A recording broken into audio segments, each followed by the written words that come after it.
and my English teacher want to improve our English skill while delivering a captivating speech. Our teacher features a video with large TEDx letter on the back. It was actually my first time seeing a TEDx talk. I began to watch more and more as the talk inspired me and drove me to an always deeper curiosity. I realized after that TEDx talk are intended to give a different way of thinking, not just bringing statistical data or information. It's a component of personal development. My name is Oscar. I'm not a speaker. I'm a student at ESSEC Business School, and together with Tian, we came up with the idea of organizing the TEDx conference during the 2020 lockdown. When I heard for the first time a TEDx talk, it was during my economic class. It was in 2014. The talk was made by David Putnam about reality of climate change.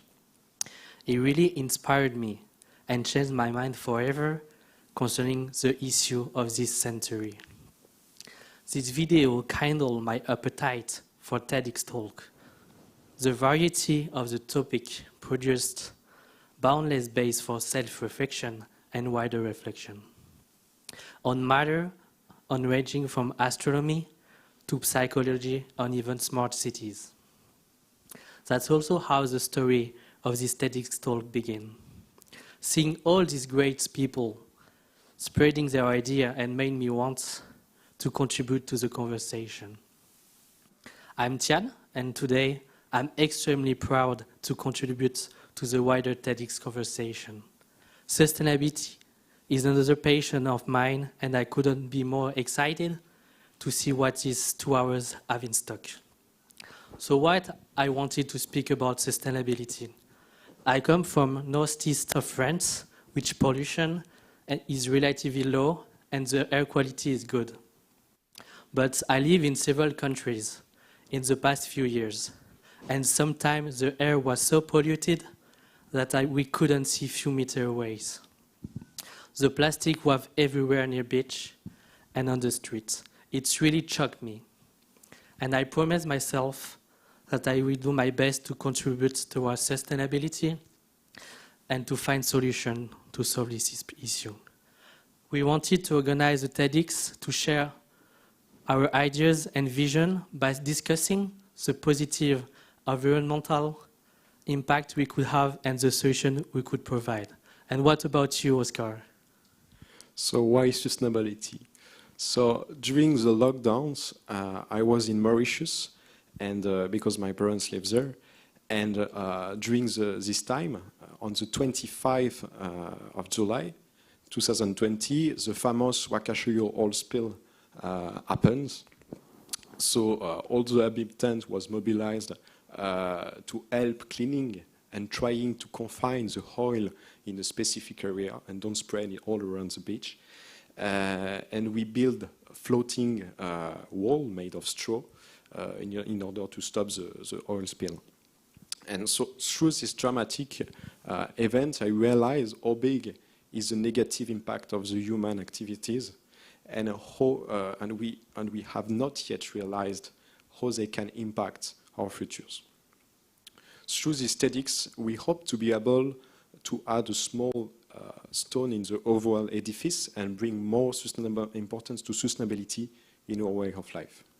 Yes, we wanted to have a global vision of sustainability toward different industries. With 8 visions, and with one main topic: how can we reconcile progress and sustainability? We will start first with Yan on education. Then with Jacqui Hocking on entrepreneur. The third speaker will be Eu-Lin Fang on advisory. And then Michael Pomerleau on transport. We will have then a 25-minute break, and we will start the second part with Assaad Razzouk on energies. Then following with Esther on smart sustainable city. And after Desmond with finance. And we will end the TEDx with Dr. Amy Khor, Senior Minister of State, with the government aspect. And we wanted to do this to have a micro to macro approach from education to government to, and the loop is looped. During each talk, they will have 3 minutes reflection in order to have inspiration. And we want to thank all the speakers who are present today. The Minister of State, Dr. Khor, who will arrive during the break. We thank the coach, the partner, Bolloré Logistique, Blackaz, Jumanji, ESSEC Business School, and all the TEDx team without whom this event will not have been possible. Thank you also for coming, everyone here at the National Gallery of Singapore, and for all people connecting to the YouTube live stream. We hope this talk will bring you this inspiration we had. Thank you. Thank you.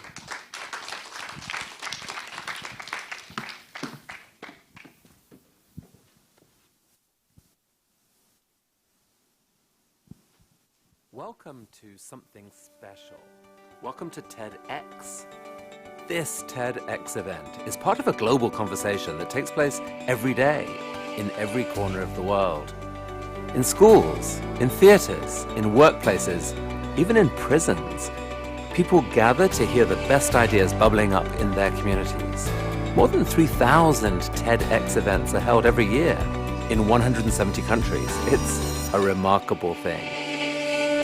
TEDx events are self-organized under a license from TED, a non-profit organization devoted to discovering and sharing powerful ideas in the form of TED Talks. It's not TED itself, but your local TEDx team of volunteers that has done all the work to put on today's event, including booking all of the speakers. It's this team's ideas, dedication, and time that have made this possible. We really hope today's program sparks an exciting conversation. This is a day for curiosity and for skepticism, for inspiration and for action. The more you enter into it, the more you will take out. And now, on with the show.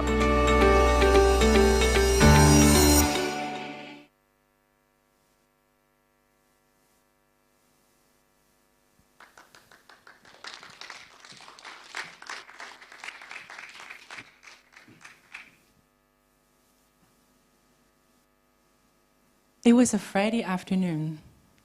My daughter and I sit in the bus opposite to each other. She was texting on her phone, looking annoyed and a bit angry. I asked her if she's okay, and she said, "Not really, but I can handle this." The next morning, she walked into my study room and sat next to me and shared with me that she and her best friend had been bullied by a guy on an online chat room. As a parent, I was alerted. I immediately was on action. So who's that guy? Is there a chat room moderator? Did you talk to him? Can he get rid of this guy? So my daughter just looked at me and smiled. No, we don't do that. We don't bully him because he bullied us. I was like, sure, that makes sense. But the problem is not solved. So I kind of suggested, how about you guys set up some ground rules and regulate everybody's behavior so there's a kind of mutual respect and there is nobody bully each other. And so everything, all the problems solved.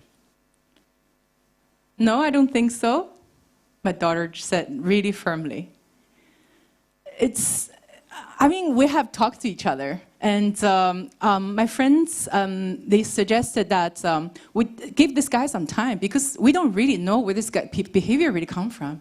And instead of introducing some kind of rule, make everybody exhausted, we want to give this person some time, and each one of us will tell him that his behavior is not accepted in this chat room. So then, at the same time, we can get to know him. Hearing this, I was quite speechless. And yeah, to be honest, suddenly I just feel I didn't feel worried anymore. I was proud of her, and I was proud of these kids. And actually, I'm not even afraid of this guy who's hurting my daughter and her friend. And I feel strong. I feel strong and at peace to be connected with these kids and in one with these kids. Our world is dominated by two very strong worldviews. One is called a mechanistic worldview, and the other one is called the dualistic worldview. The mechanistic worldview that basically make us believe that the world is functioning like a static and closed machine system. And day in and day out, the machine just operates forever. When something breaks, we just kind of separate them, analyze them, and take a faulty part and replace it for a better one. And the dualistic worldview makes us believe this world has two very contrasting and opposite elements, like good and bad, black and white, female and male, and us, them, nature and human, and me and the rest of the world. These two worldviews might have helped our humanity, advance our technology, and send our people to the moon. But unfortunately, they're not helping us to work on our social and cultural, ecological problems effectively, because many of these problems are actually created with this kind of worldviews. So we are actually a living system. Humans are a living system. We're not machines. And the quick fix driven by this kind of worldview are dividing our world, our community, our nations, and make us more and more polarized. And many quick fixes driven by these worldviews are actually making the initial problem coming back, even more severely, sometimes turn into new problems. And are you aware that plastic bags are actually introduced, invented to replace paper bag in order to save more trees? So in reality, almost all the catastrophic changes and challenges we're facing in the world right now, we are co-responsible. Almost all the irresponsible political leader and business leader are co-produced by us. We did this through our culture, our education, our belief, our lifestyle, and our deepest desire. And we made them, and they're part of us. We can't plan to avoid these consequences because we didn't see all the connections below the surface. And when we take a step back, we can actually realize we are tugging at a web of relationship that is rarely visible, but is always there. When we look at these complex challenges, rather than deciding who to blame, we have to investigate deeply all the factors we have that have contributed to the problem and their root causes. There might include the individual actions and motivation. It could be also the mental model of concerned parties. Mapping contribution does not mean undermining the responsibility of an individual, but to make it more focused and accurate. The acts of blame and shame rarely take us to the heart of a problem. The event organizer asked me, so how can we reconcile progress and sustainability through education? My answer is, progress and sustainability, they go hand in hand. They're not separate pieces. No, they're not opposite. They're not competing or fighting with each other. They work together. They're one. They look after human society in a much larger living system. And together they also manage very carefully the use of resource that is needed and that is necessary for our future generation. If we truly want to tackle the sustainability challenge through education, we have to go beyond this mechanistic and dualistic worldview. Create a learning environment to make our children and youth understand how the system flowing around us are actually impacting each other. How unwise action in one area is actually often lead to problem in another. Growing up in China, there is a simple poem that really taught to every single kid in the first month of school. It's called Sympathy for the Farmer, 悯农. 谁知盘中餐，粒粒皆辛苦. I believe everybody from China can read this poem.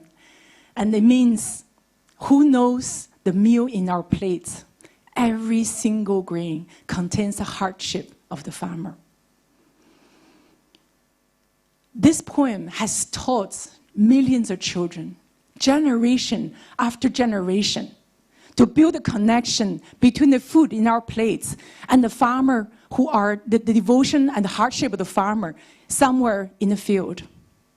It has ingrained our appreciation and respect for food and other resources in our value system.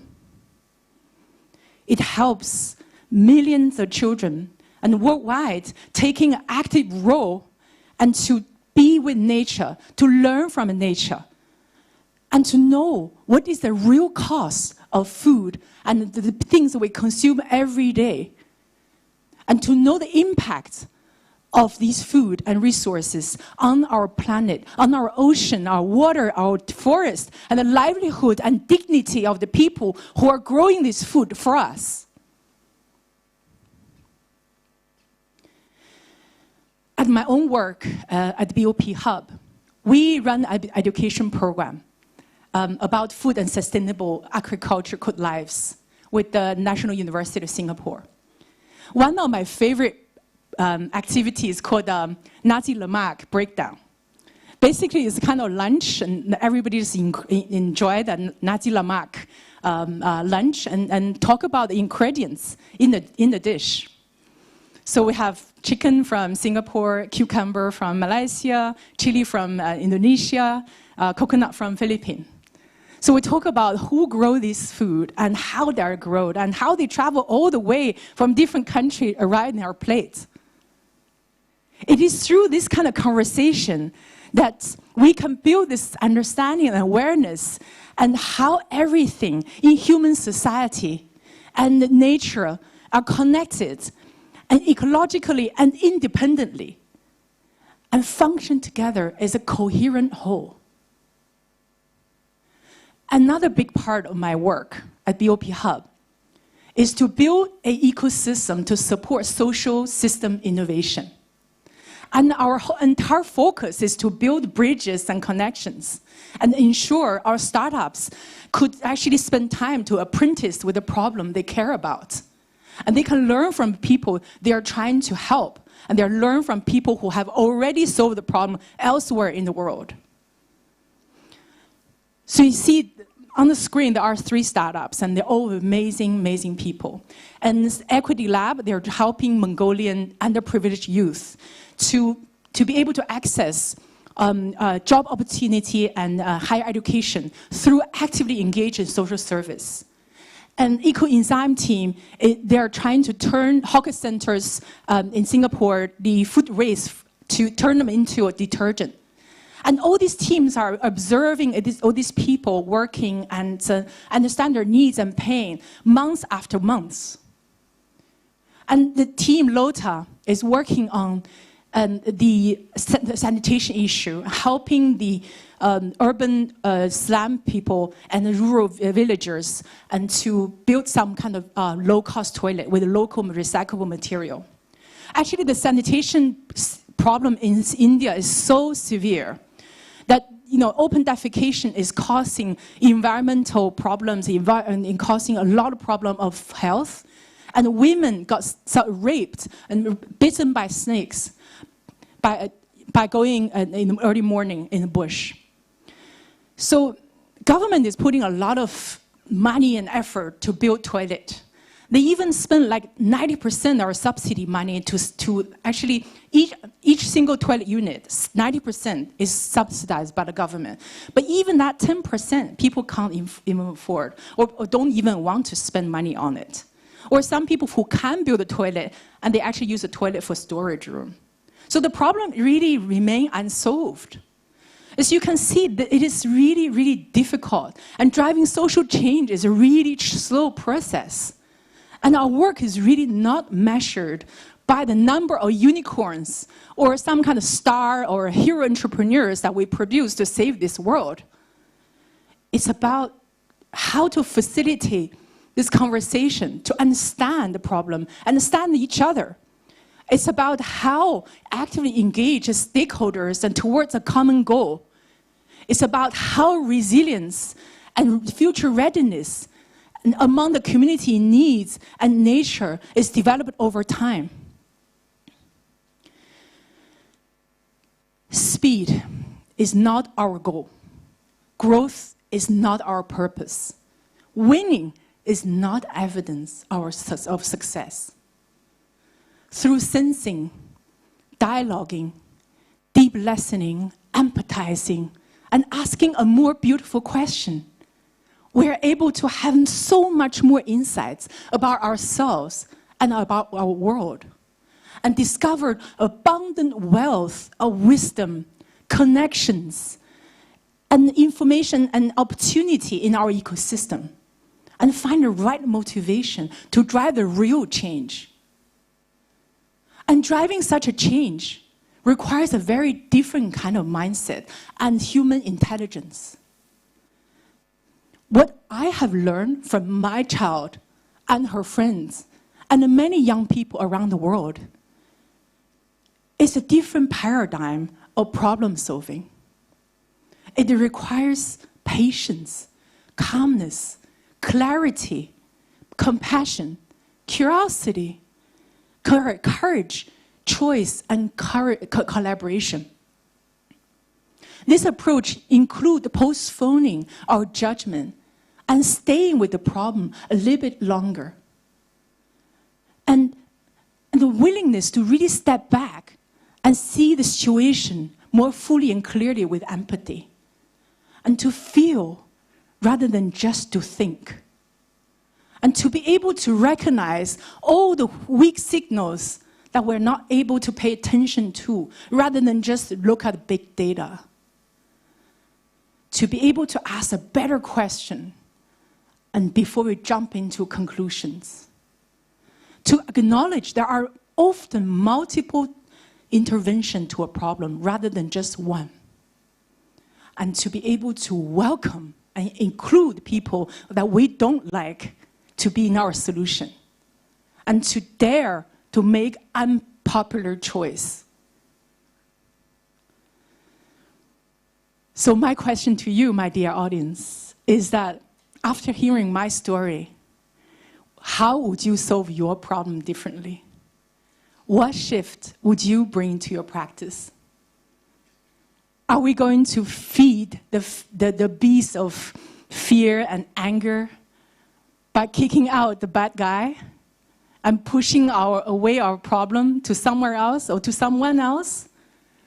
Or by introducing new rules and regulations and to struggle and fix the broken system? Or shall we preserve our ancient wisdom, practice deep listening, and include everyone and co-create this safe environment and trusting culture to empower the collective healing of our human and this planet? Thank you.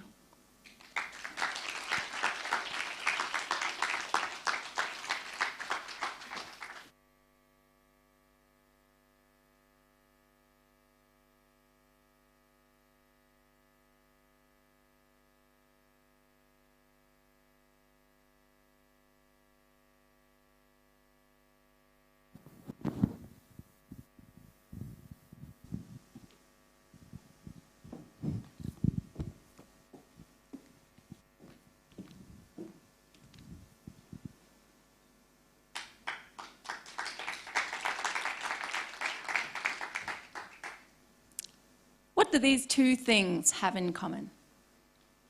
Bunch of chocolate, bunch of electronics. Not that much in common, right? But what if I told you that the supply chain of chocolate is actually incredibly similar to that of the supply chain of something like the mobile phone that's sitting in your pocket? Both of these supply chains are rampant with child slavery and human rights abuses. But luckily, there's been incredible people fighting to solve some of these challenges. Most of us now know when we think about chocolate, we've probably heard of fair trade. The industry came together to try to combat this huge issue, and new brands emerged, like Tony Chocolonely, which said that they were going to be the world's first 100% slave-free chocolate. And it worked. But you know the best part? They did really well. Their progress actually improved their business performance in sustainability. It improved their progress for business. Progress and sustainability went hand in hand for this industry. So why can't we do it with all of the others? When you think about your mobile phone, there are incredible entrepreneurs out there that are finding solutions to turn your mobile phone into something that's more ethical and more sustainable. They're going into the supply chain and they're finding out and tracing where everything comes from so that they can find a solution. Companies like Fairphone are striving to be the first zero-waste phone where if one part of it breaks, you can replace it with something else. So I believe firmly that the solutions for pretty much every single social and environmental problem that exists right now exists already. We already have the answers. So that's why I've basically been dedicating my life to try and find and scale these solutions around the world. I used my skills as originally I was a documentary filmmaker traveling around the world. And basically became an entrepreneur and decided to see how I could use business as a force for good and how can I find these visionary solutions and share their story to give them more visibility. It was pretty easy, to be honest, to be able to convince these companies to do good, because doing good is good for business. If you aren't sustainable, you risk almost every angle of your business. First of all, your staff are going to quit. When I first did my first TEDx talk, the title was, "Don't quit your job if you want to change the world." Because you need to stay in these companies to be able to change them. People want to work for inspiring companies. And of course, you're going to lose your customers. No one wants to buy a mobile phone if they think that they're enslaving an 11-year-old child. Right now, there's a 16-year-old suing all of the chocolate companies for being hired when he was 11 and never getting paid. So customers are not going to want you anymore. Well, what about your investors? How many news articles have you seen with investors divesting, not wanting to invest in unsustainable practices, trying to advance their ESG? So you're going to lose your investors. But worst of all, you're going to have to redesign your whole P&L because your business model might no longer be relevant. With digital disruption, with COVID disruption, with climate change, maybe you actually need to start paying for water. Maybe you need to start paying for waste. So millennials are demanding it. They want purpose-driven jobs. The customers are demanding it. The profit margins are going to be impacted. You're going to need to change your entire supply chain and clean out your supply chain. And last of all, you're not going to be able to get investors. Or on the plus side, you'll be able to attract incredible investors like Temasek because you're more sustainable. Companies around the world get it. There's a few multinationals that have really transformed their business. You know, this one company, this French organization, One Planet, One Health, they really believe that progress comes through sustainability. And they've been on track. They've given billions of dollars to climate change. They've been able to align themselves with the Sustainable Development Goals. So you think this was the answer? This is why I became a social entrepreneur, to help companies like this. But then there was a little bit of a rude awakening. The CEO of Danone eventually got kicked out by the shareholders. The system was obviously broken. It was no longer enough to just try and wave my flag of, hey, we just need companies to be sustainable. If we use companies, we clean up their supply chains, we can make a difference. But it still wasn't enough. It's still bad for business. So it's actually shown that these kind of activist shareholders, the ones that were pressuring to remove him as a CEO, these kinds of shareholders, actually, some research has shown they might increase profit short term, but after about 5 years, companies actually perform worse. So they're actually losing money for shareholders over the long term. So how do we fix this problem? As a social entrepreneur, I used to think that, I'm going to use business as a force for good and change it. But we need to go beyond social entrepreneurship now. We need system entrepreneurs to fix this broken system. So what is a system entrepreneur? Well, first of all, what is a system? A system is a complex way of seeing how companies and even NGOs, environmental organizations, how we're all kind of interconnected. Maybe to know as one individual company wasn't strong enough to be able to leverage their vision. Maybe what they need is to partner with other, perhaps even competing brands, to work together to find solutions to push sustainability forward. We need to start acting like an ecosystem, like a collaboration together. So system entrepreneurs can see the patterns and the complex ways in which we all are interdependent on one another. But we have to be entrepreneurs. We still have to provide value to shareholders. I firmly believe companies that are sustainable will create more value, and it's proven again and again that sustainable companies can produce more value over the long term. There's nothing more unsustainable than bankruptcy. So we need these system entrepreneurs to come in to fix this broken system. And so how do you do it? You need to look at the system of a company, right? You make a product, let's say you make a mobile phone. Or let's say it's something, you're making the TEDx stand sign, right? Look at it holistically. First of all, the raw materials. Where do the materials come from? Where are they sourced from? Is it sustainable? Is it organic farming? Look at really where it's coming from. And then once you've got the raw materials and you go to the manufacturing, then you need to start thinking, okay, well, how am I going to manufacture it? Are there any slaves in the supply chain? Do we actually know who the manufacturers are? Can we improve our human rights? And once you've cleaned up that part, you need to go to the next part, which is how are you getting your product out there to your consumers? Are you shipping things all over the world? Do you need to reassess, or do you need to invest in more sustainable methods of transport? Do you need to move into solar buses to get your product around? Do you need to invest in e-commerce to save efficiency and costs? And then lastly, you could do an entire presentation on what's known as the circular economy, or what happens to your product after someone's used it. How can you continue to create value? I believe there's huge financial opportunity in this circular economy or post-consumer economy. So companies need to completely redesign their entire organizations to create value for shareholders, but also to create value for all of the stakeholders within their system that they're working on. So having this realization and being like, okay, I'm not going to be a social entrepreneur anymore. I've been doing that for 10 years. Now I'm going to be a systems entrepreneur. Well, how am I going to do that? Where am I going to do that? Where do you think I took this picture? Just kidding, I could never take photos this beautiful. This is some photographs by a really talented photographer called Nathaniel Soon, who's based here in Singapore.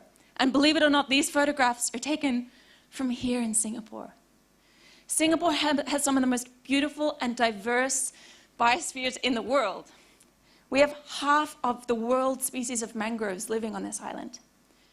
With China and India so nearby, the entire world's population is in this part of the world, and Singapore is at the heart of it. There is nowhere in the world better to be doing systems entrepreneurship. So we need more systems entrepreneurs to come to this city. This is a real picture of Singapore. It's in Marina 1, if you haven't been there. It's an incredible sculpture showing the natural plants and biodiversity, but within the city.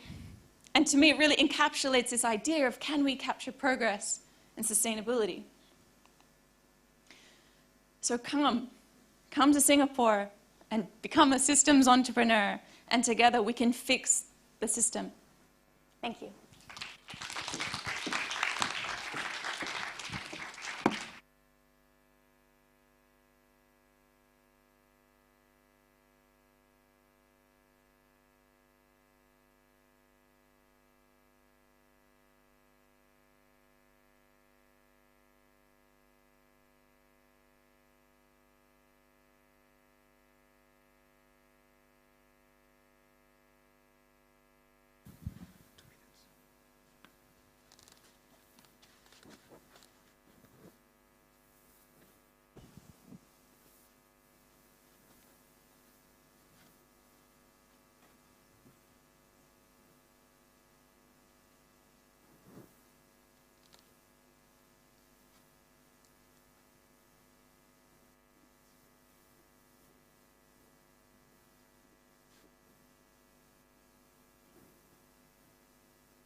Hello, everyone.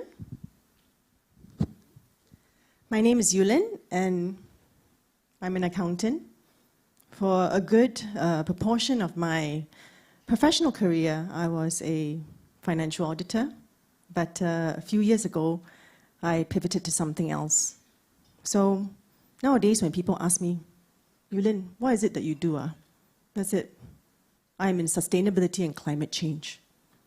Then they ask me, how is it that you can become from accountant to become in climate change? Then also they ask me this question, what do accountants have to do with climate change? Well, I'll answer that question in a bit. But first, I wanted to take you to this year, about 500 years ago, 1494. Now, this year is pretty special. It was the period of the Italian Renaissance. So there was art and also commerce booming in Italy. And there was a man, a Franciscan friar, a mathematician called Luca Pacioli. So Luca Pacioli was a mathematician, and he created and published this very important book called The Summary of Arithmetic, Geometry, Proportions, and Proportionality. It's a bit of a mouthful, but it's actually a very important book. It's so important because it actually helped to establish the principles of accounting, particularly around debits and credits. Many people have said that it's because of these principles that trade, commerce continued to develop. So maybe let me give you an example. Why are these principles so important? Say you are an investor. Okay, you want to have a look at a company on whether or not to invest. And you say, let me have a look at those financial information, the financial statements. So you get the financial statements, and you turn to the balance sheet and you say, pretty healthy balance sheet. You turn to the P&L and say, lots of profits as well. I'll invest in this company. So these financial information actually engenders trust and accountability. And it's these principles that have been used by accountants, that have been actually also relied on by investors and also stakeholders, that engendered trust and accountability. Now, I want to move on to another topic, something that is, I think, close to everybody's heart in this audience today, something that affects all of us, your families, your future families, investors, companies as well. And something that I feel, now that I'm in this space, we haven't properly accounted for. And we also haven't been felt accountable to. And guess what the issue is? Climate change. I want to now dish out 3 numbers and also 3 letters, 418 ppm. What is 418 ppm? So firstly, ppm stands for parts per million. And that's a measure of the concentration in carbon dioxide in the atmosphere. 418 is the level of the carbon dioxide in the atmosphere. And it's not a good level. Let me tell you why. So, as far as we could actually record the amount of carbon dioxide in the atmosphere, and we could go back a pretty long time, I'm quite surprised, 800,000 years. The carbon dioxide has always oscillated between 200 and 300 parts per million, never above 300. And the changes in the oscillation of carbon dioxide over 200 to 300 ppm, it occurred over tens and thousands of years. So very long time frames, and the Earth could adapt accordingly, naturally. But something happened. About 100 plus years ago, pre-industrialization happened, and our parts per million managed to actually go through the 300 ppm level and smash through 400 ppm. So we're here at 418 ppm. And some might ask, like, what's the big deal? It's just a number.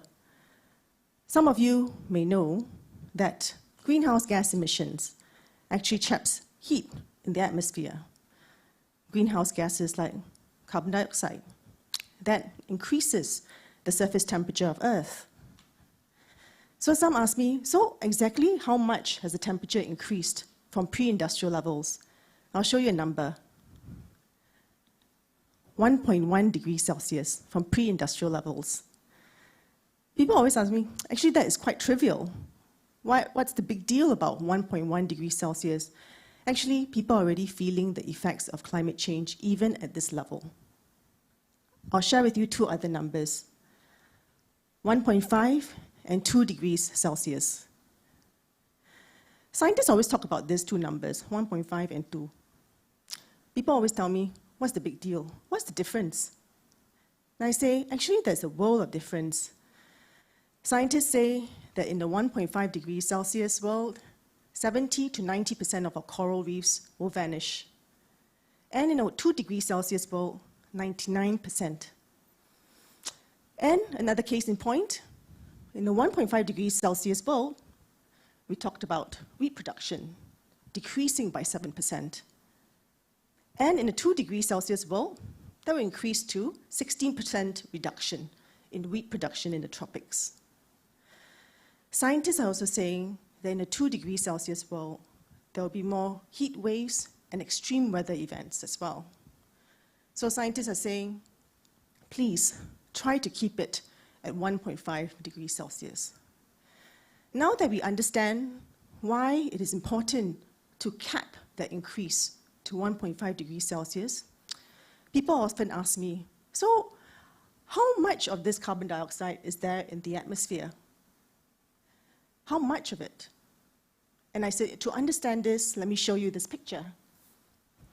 So this picture here is an orange ball, but it's a very special orange ball. It's actually a very big orange ball, probably larger than this or taller than this stage.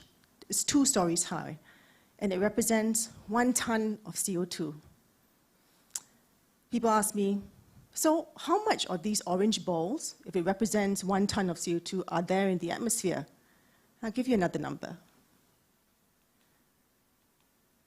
51 gigatons, which actually translates to 51 billion of these balls in the atmosphere being emitted every year. Scientists say, if you want to keep within a 1.5 degree scenario, you can, but you need to halve those emissions by a time frame, 2030, which is 8 to 9 years' time, and then you need to get it to 0 by 2050. You might think, so is this very tough or what? Well, based on a study by PwC of the G20 countries, which is the largest countries in the world, you need to decarbonize by 11.7% a year to get to that 1.5 degree scenario. So you say, actually quite doable. Maybe we can get there. But I'll give you a reference point. Last year, 2020, was the year where COVID was raging. Lots of business stopped. We had the circuit breaker. We had lockdowns.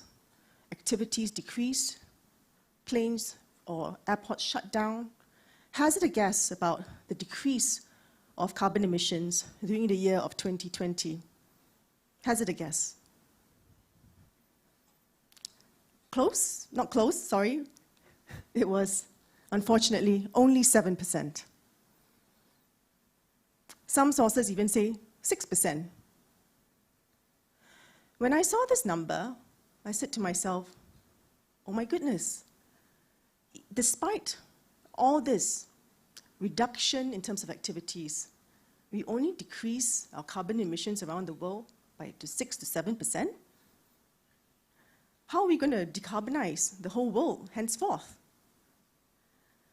But you know something? There are 3 areas that actually give me hope. Let me share with you. The first area is technology and innovation, my first ball of hope, including innovation in sustainable finance. And there's a really great innovation that's happening with renewable energy, and even in geoengineering, like carbon capture. The next area of hope, I think, is nature-based solutions, using inland forests and mangroves to sequester the carbon dioxide in the atmosphere. And last but not least, the third one, which I think is us, the community, businesses, governments, individuals, setting ambitious targets, coming together to confront and to fight climate change. You know, during 2020, I thought there was a lot of issues in the world. COVID was raging. And I thought, you know, I think climate change will be in the back burner. But I was very surprised. In 2020, the number of companies and also the number of countries that actually committed to net zero had doubled from 2019. You had Japan, New Zealand, South Korea, China, all saying that they would be carbon neutral. And then, just this year, you have the US that said they will slash their carbon emissions by half by 2030. I think this is good news.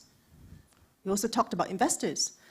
Investors as well are very interested in companies who are climate and ESG resilient. So the ambition is there. I think there's lots of work to do. So how is it that we can keep companies, organizations accountable and decrease the carbon emissions?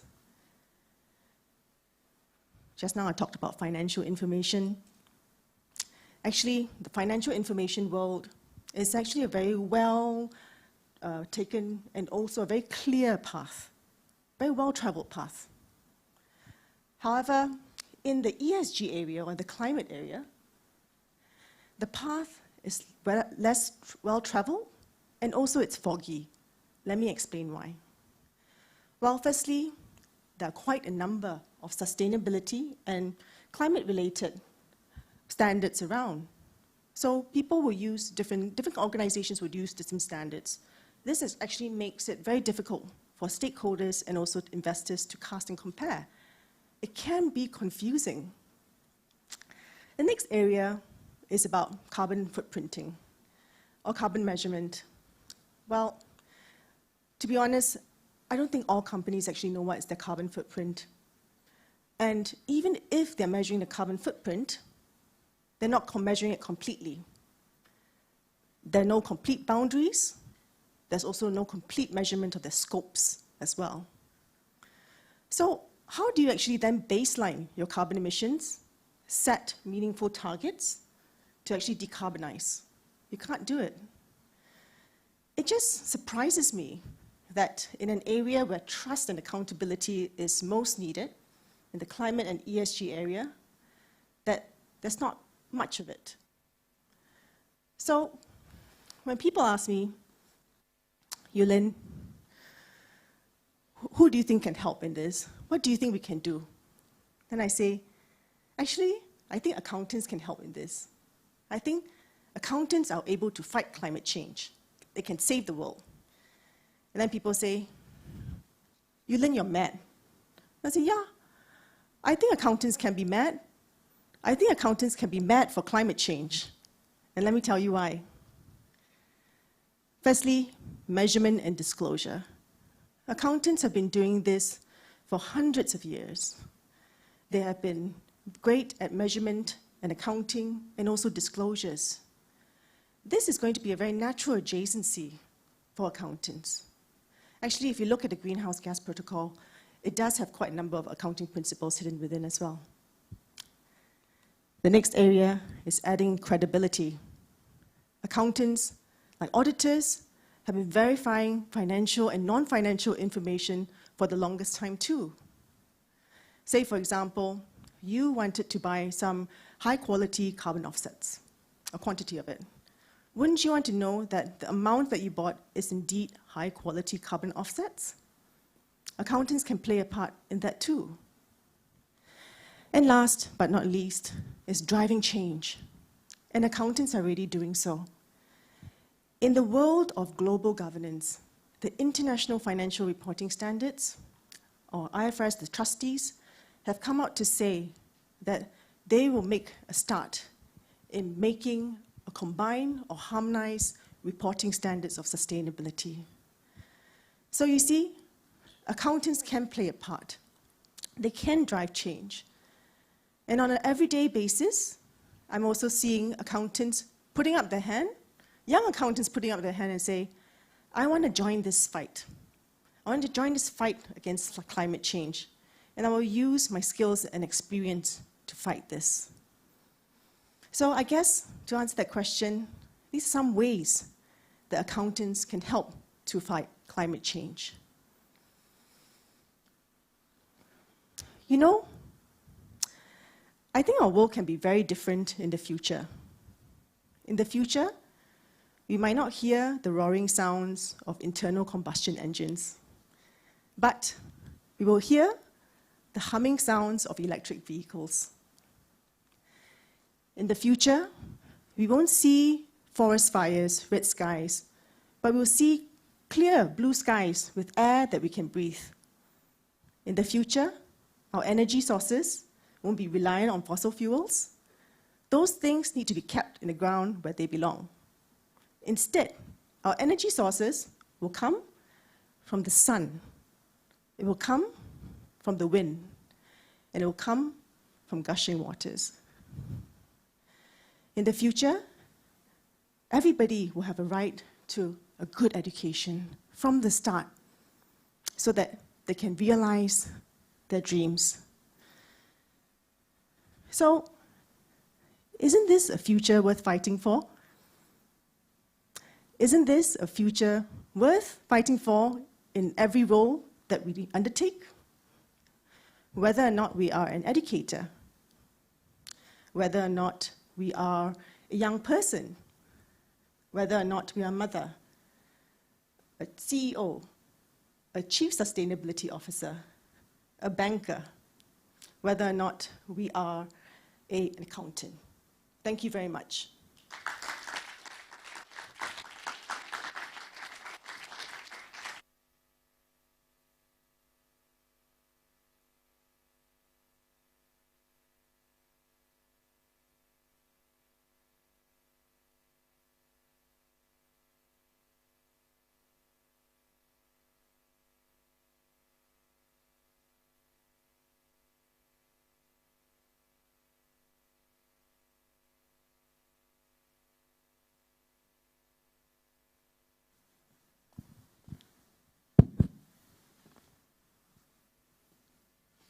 Okay, so I can see at least a few people are starting to fall asleep.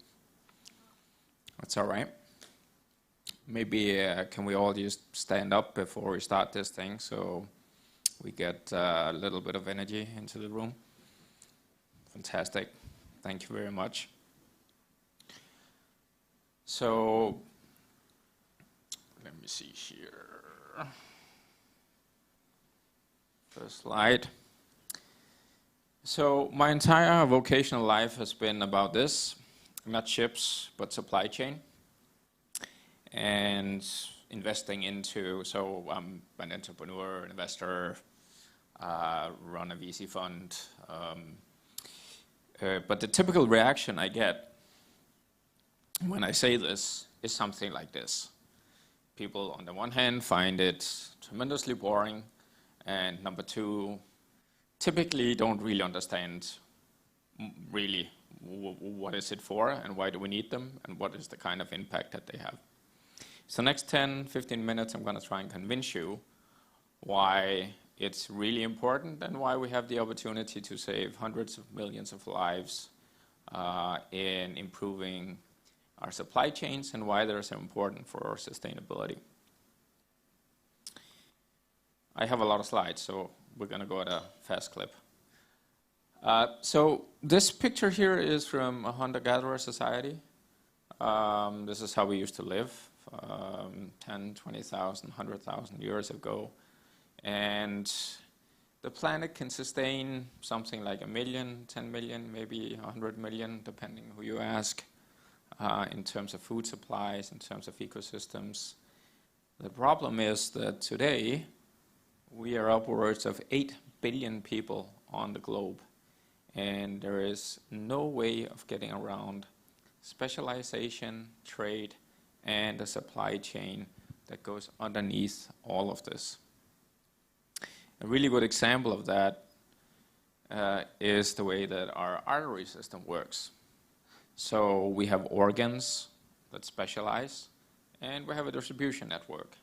And if the distribution network doesn't work, well, then parts of our body will not work as they're supposed to. If you look at the magnitude of the supply chain, then the supply chain essentially is distributing somewhere beyond 10 billion tons of goods, upwards of a value of $20 trillion. What is less known is that it is a fairly arcane industry. So if you look at US manufacturers, for example, they are managing their own artery systems, if you will, out of spreadsheets. Mind-boggling considering where technology is today, but that is the current situation of the global supply chain. So what's relevant here? How do we look and try and address this problem?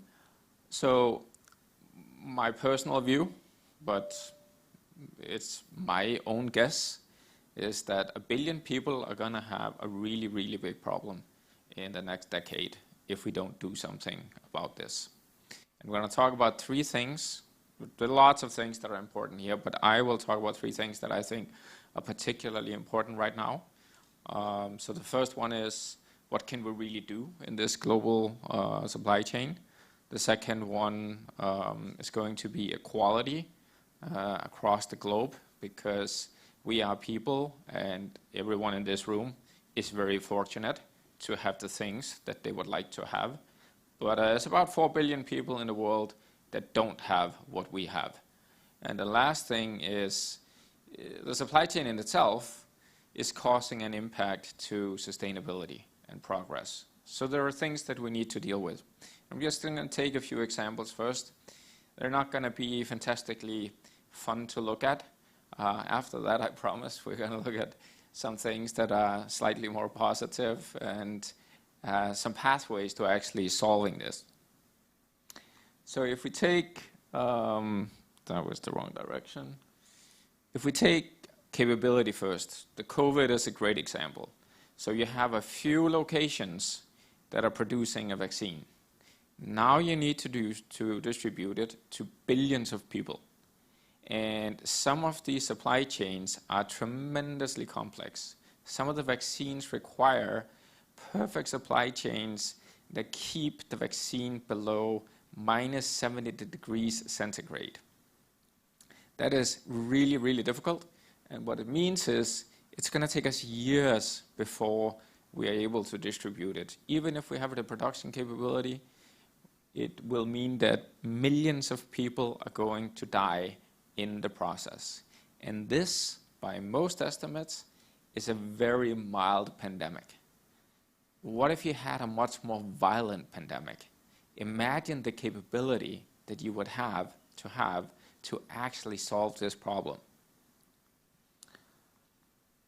If we look at problems like situations where all of a sudden you have locust infestations, other similar things where all of a sudden in a very short time span you have a situation you need to be able to supply food, basic necessities in a very short period of time.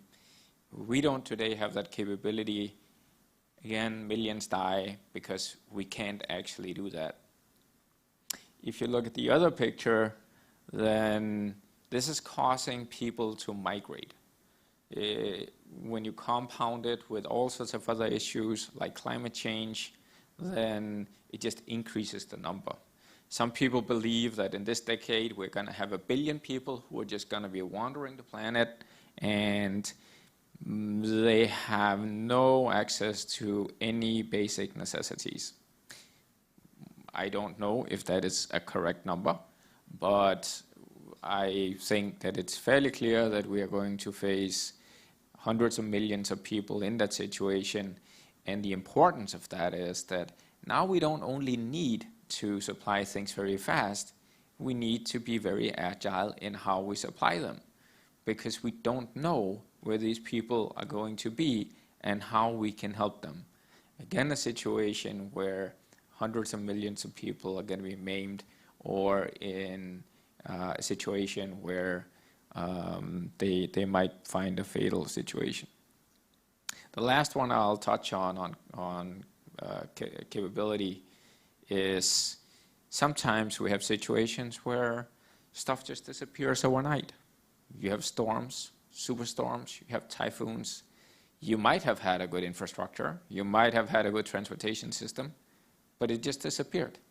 And now you have to have immediate, fast emergency supply chains overnight to be able to actually overcome this problem. And until you do that, you have people who are going to be stuck without food, electricity, anything that they need to sustain themselves. And if we look at most reports globally, this is not going to change. This is going to get worse.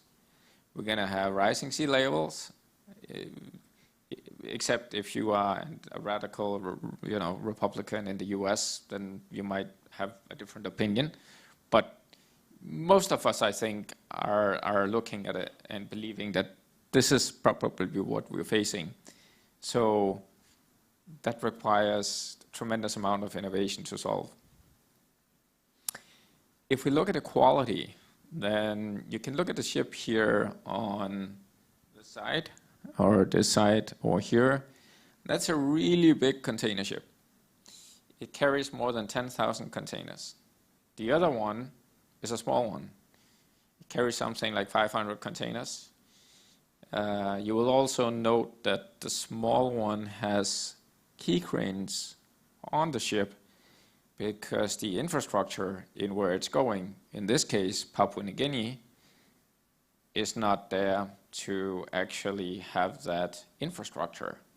Now this means that the freight that we're dealing with is 10x more expensive, and that's maybe not so important if you're transporting cell phones or laptops, but if you are dealing with what the early development countries are dealing with, which are commodities, basic textiles, this is somewhere upwards of 50% of the cost of what it takes to export or import a good. So you are at a massive disadvantage compared to developing countries in terms of supply chains. We also have situations where we have places we can't get to. Yemen, perfect example.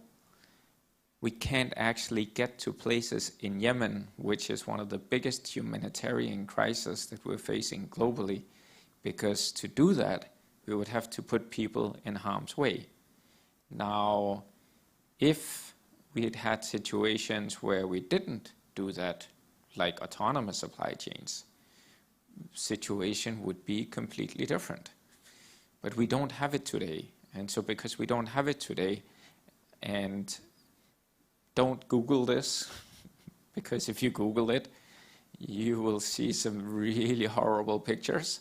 I tried to find one that was not that horrible, but it's clearly like an extreme example of where we find inequality in the world.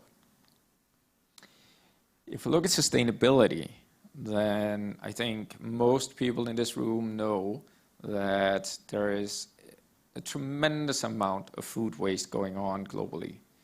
This particular source suggests that we're wasting something to the value of $1 trillion a year.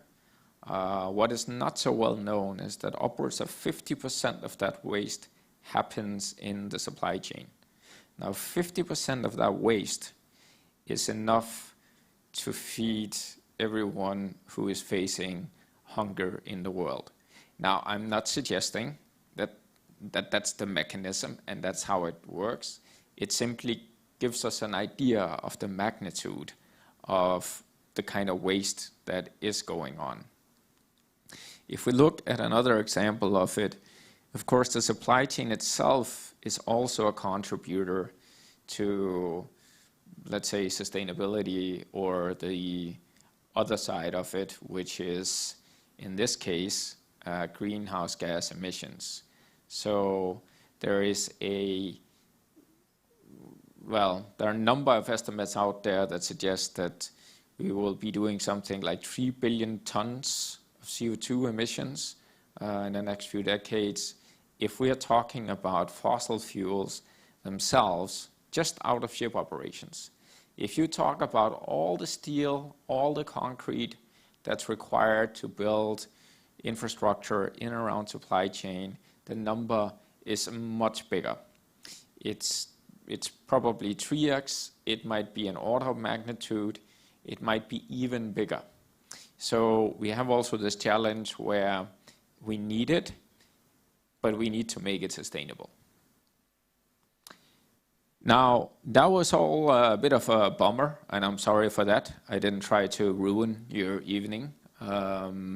Now, let me try and move on to where some of this hope comes from and why I'm in here and spending my time on it. So I'll touch on a few things. The one thing is that the governments are waking up. They're starting to understand the dynamics in between. Why do we need the specialization? Why do we need to have investments going into the field? Why do we need entrepreneurs?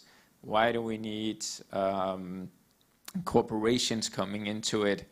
And up here we have governments going in. This one here, particular quote, was actually prior to the COVID. Ban Ki-moon came out and said we need somewhere close to $2 trillion to solve infrastructure globally just because of climate change. Lots of that was related to transport infrastructure. The other part is private capital is going in a major way. So if you're looking at venture capital, we're somewhere an order of magnitude higher than the average. If you look at giants like SoftBank, BlackRock, they're going in very hard. And so it means that when you look across VC, CVC, private equity, any quasi kind of instrument in between them, lots and lots of capital is going in very fast. And part of the reason of that is, can you, like, you look personally, right? If you're a family, could you avoid going on a cruise ship? You probably could, right? You don't necessarily need to go on a cruise ship, but you do need your toilet paper. And so, you know, there are things you can do within, and there's things that you can do without, and the supply chains are essential. And yeah, I know I'm over time. I have 30 seconds left. There's no worries on that. So we think that more than $1 trillion is right now being allocated into this place. More than 10,000 entrepreneurs and tech companies are going into this space, and the sentiment is changing very fast on how important this is. This goes anywhere from vertical farming in a container, sustainable energy in a container, to 3D printing in a container, which means now we don't just need to get the basic commodities, necessities to these places. We can actually give them the capabilities in a very versatile way and help them.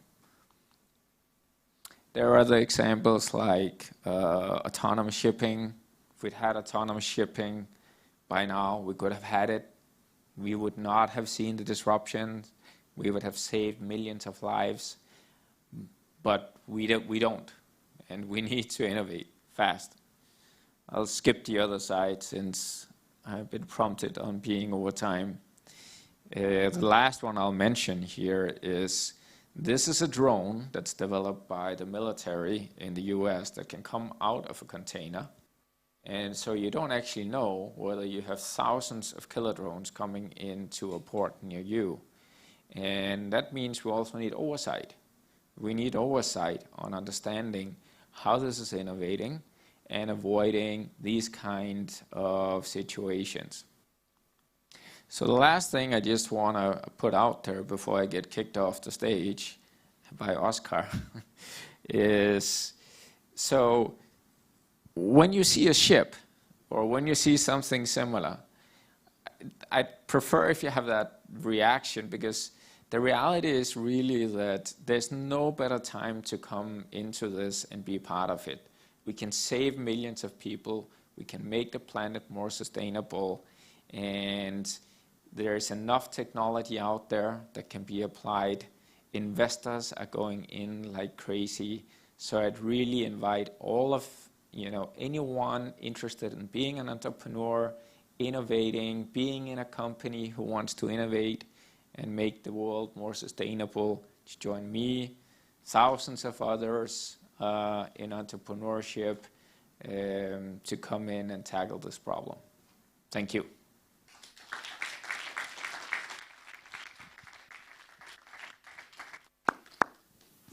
Thank you very much. I hope you enjoy the first 4 speakers coming now.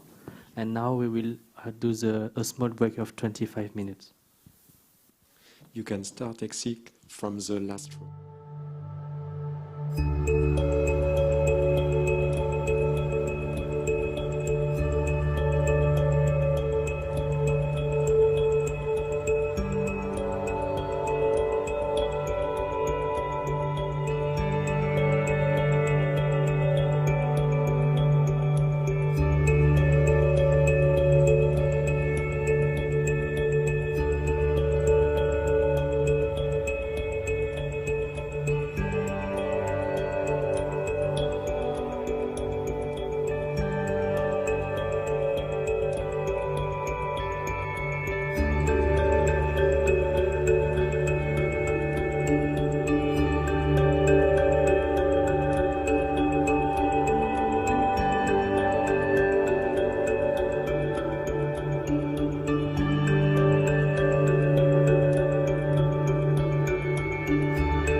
imagine climate change impacts pummels Indonesia, tsunamis, drought, floods, landslides, sea level rise. Hundreds, then thousands of Indonesians start leaving. Then millions. Right now, 20 million on makeshift boats are right outside Singapore, seeking shelter, food, and water. Millions more are heading towards Australia. The same scene is unfolding in the Mediterranean Sea at the gates of Europe and on the US-Mexico border, where tens of millions of Latin Americans, Africans, South Asians, Arabs, climate refugees, all of them are seeking refuge on makeshift boats and on foot. What exactly are Singapore, Australia, Europe, and the United States going to do? Are they going to shoot them? Are they going to let them in? Or are they going to complete Trump's wall, except this time take it all around their countries?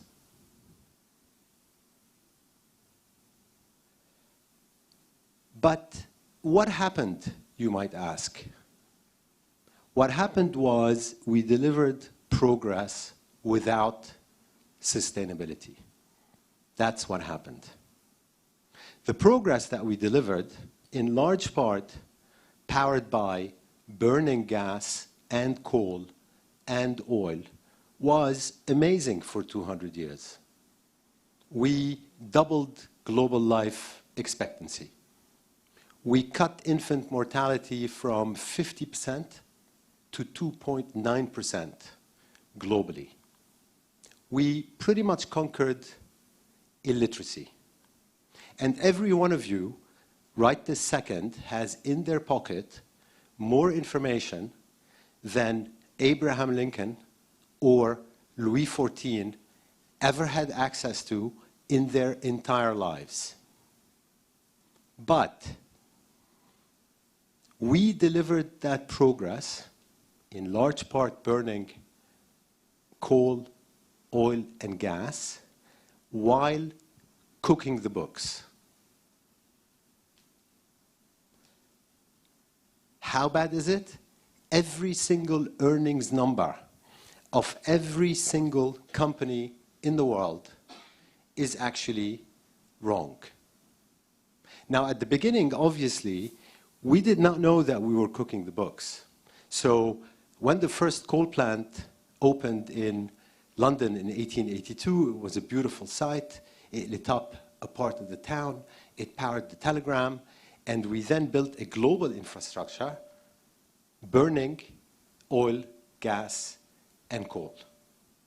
But at least 40 years ago, we should have known and must have known that we were cooking the books. As a matter of fact, according to a United Nations body called the IPCC, we have known that humans have an impact on climate through burning oil, gas, and coal for about 100 years. But let's be generous and call it 40. Because 40 years ago, Exxon scientists had scientific papers that predicted pretty much exactly where global warming was going to be today, and that's all public information. But what did we do about it? We pretty much did nothing about it. And the data is very clear. Emissions are still rising. Now, we came up with very creative ways to do nothing about it. First, we said, collectively, governments, companies, lobbyists, think tanks, that in fact humans don't cause an impact on the climate through burning fossil fuels.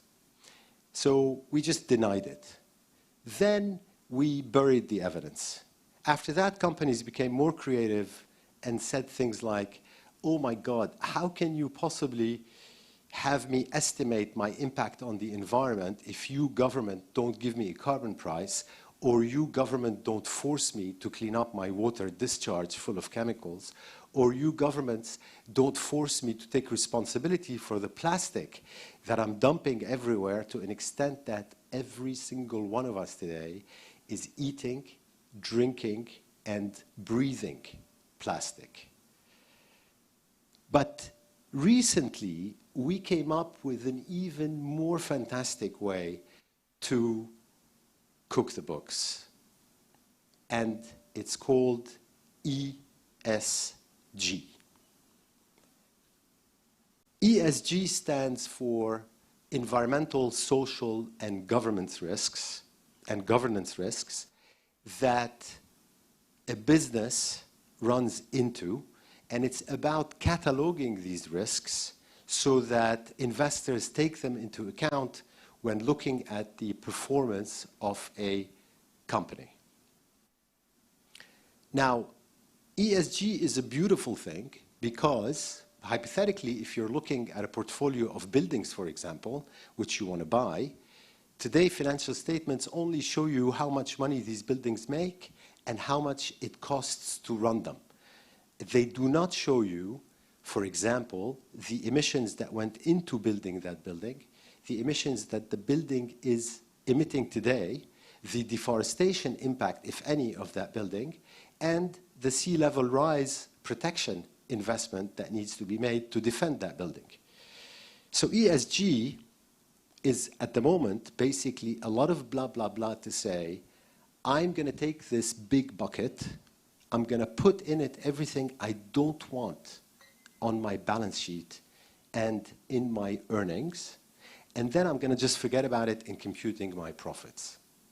It's actually very elegant as a way of continuing to do nothing. And ESG took off because of its feel-good factor. So 10 years ago, ESG was pretty much zero in terms of global assets under management. Today, it's already $1 out of $3 that are professionally managed. In other words, $1 out of $3 professionally managed pretends that it's being managed taking into account ESG factors.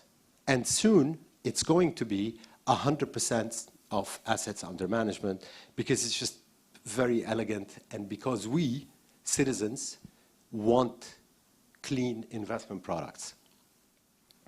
But there's at least 4 problems with ESG, and that's at least 4 problems. The first one is there are no standards for disclosing environmental, social, or governance risks. And so what companies do is they arbitrage between them. They find kind of the best standard to get the best governance grade, and then they go to that one. And it's, frankly, the standardization is a complete zoo, but hopefully something is going to be done about it. The second problem is that abuse is rife. We all know that deforestation is a major driver of climate change. 78% of mutual funds offer ESG investment products. How many would you think actually filter their investments for deforestation risk? The answer is 0. 0 also price climate risk and take it into account when investing. The third problem is epic greenwashing. And I mean epic greenwashing. It's almost too beautiful to describe, but I'll give you one one of my favorite examples. In 2020, 253 funds in the United States switched to an ESG focus. 253 funds. Out of these, 87% modified their name by adding things like climate or sustainable or green or ESG. Guess how many changed their underlying portfolio initially? 0. And the fourth problem, regrettably, is actually bigger and more lethal. G, governance, is about how well a company is managed. Social, or S, is about human capital and how you deal with your stakeholders. I can accept that these two can go in a bucket which hopefully investors would read. But E is about environmental destruction. It's a completely different thing, and it has to be priced, then flow through earnings, and impact executive pay, which at the moment it does not do. And we're not talking small numbers. Companies worldwide in 2019 were responsible for $7.6 trillion of environmental destruction that they did not pay for. That's 1.5 times the GDP of France and the UK combined, $7.6 trillion. And if you look at climate change as a subset of that 7.6, and take a few companies as an example, just to get our head around the issue, let's start with Exxon, the oil company. Exxon, by its own account, discloses that it's responsible for 730 million tons of CO2 of emissions per year. Now, the social cost of carbon, in other words, the destruction of each ton of carbon from a climate change and environmental perspective, is anywhere between $50 per ton of CO2 to $200 per ton of CO2, depending on which study you look at. If you look at the Biden administration, at the moment, their tentative number, which undoubtedly is going to go up, is $51. So let's be generous to Exxon and take $50. If you take $50 and you multiply that by the 730 million tons, you get $36.5 billion. That's $36.5 billion of climate impacts, which Exxon is responsible for, but are nowhere to be found on its financial statements or in its earnings, and are nowhere taken into account in its executive pay. And it's not just Exxon, by the way. It's every single company in the world, with no exceptions. None. And what that means is that for 40 years, because we have buried that environmental destruction outside the financial statements, what we've done is we've literally moved tens of trillions of dollars to the wrong place.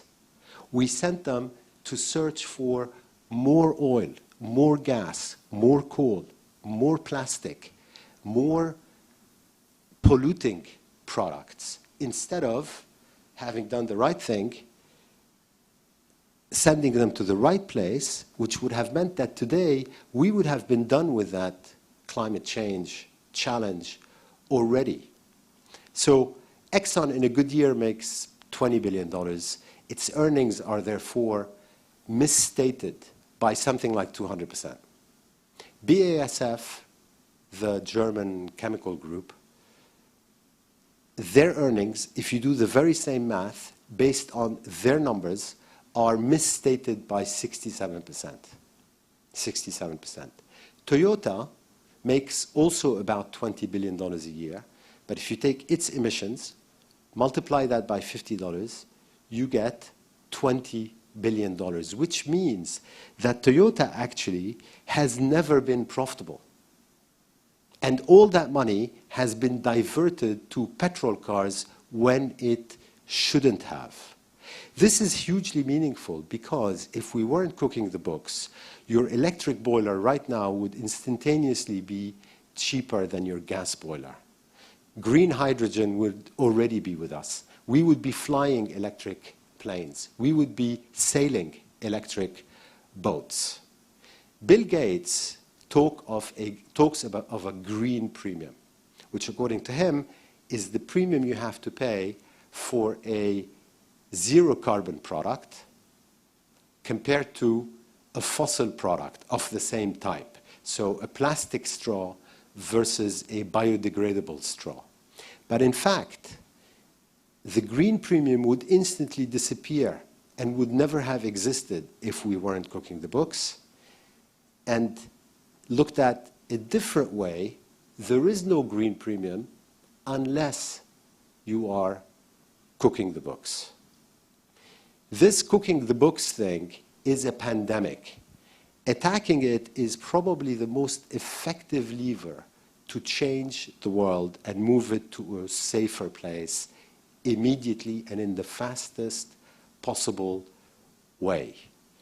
Therefore, merging progress and sustainability. And I'll finish by saying this.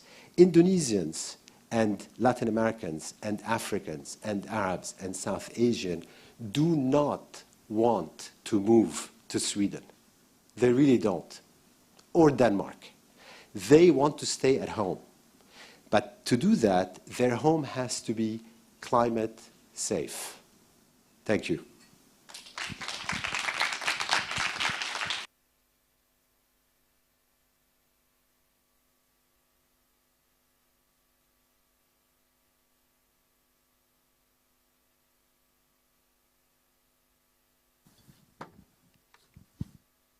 Should I go now?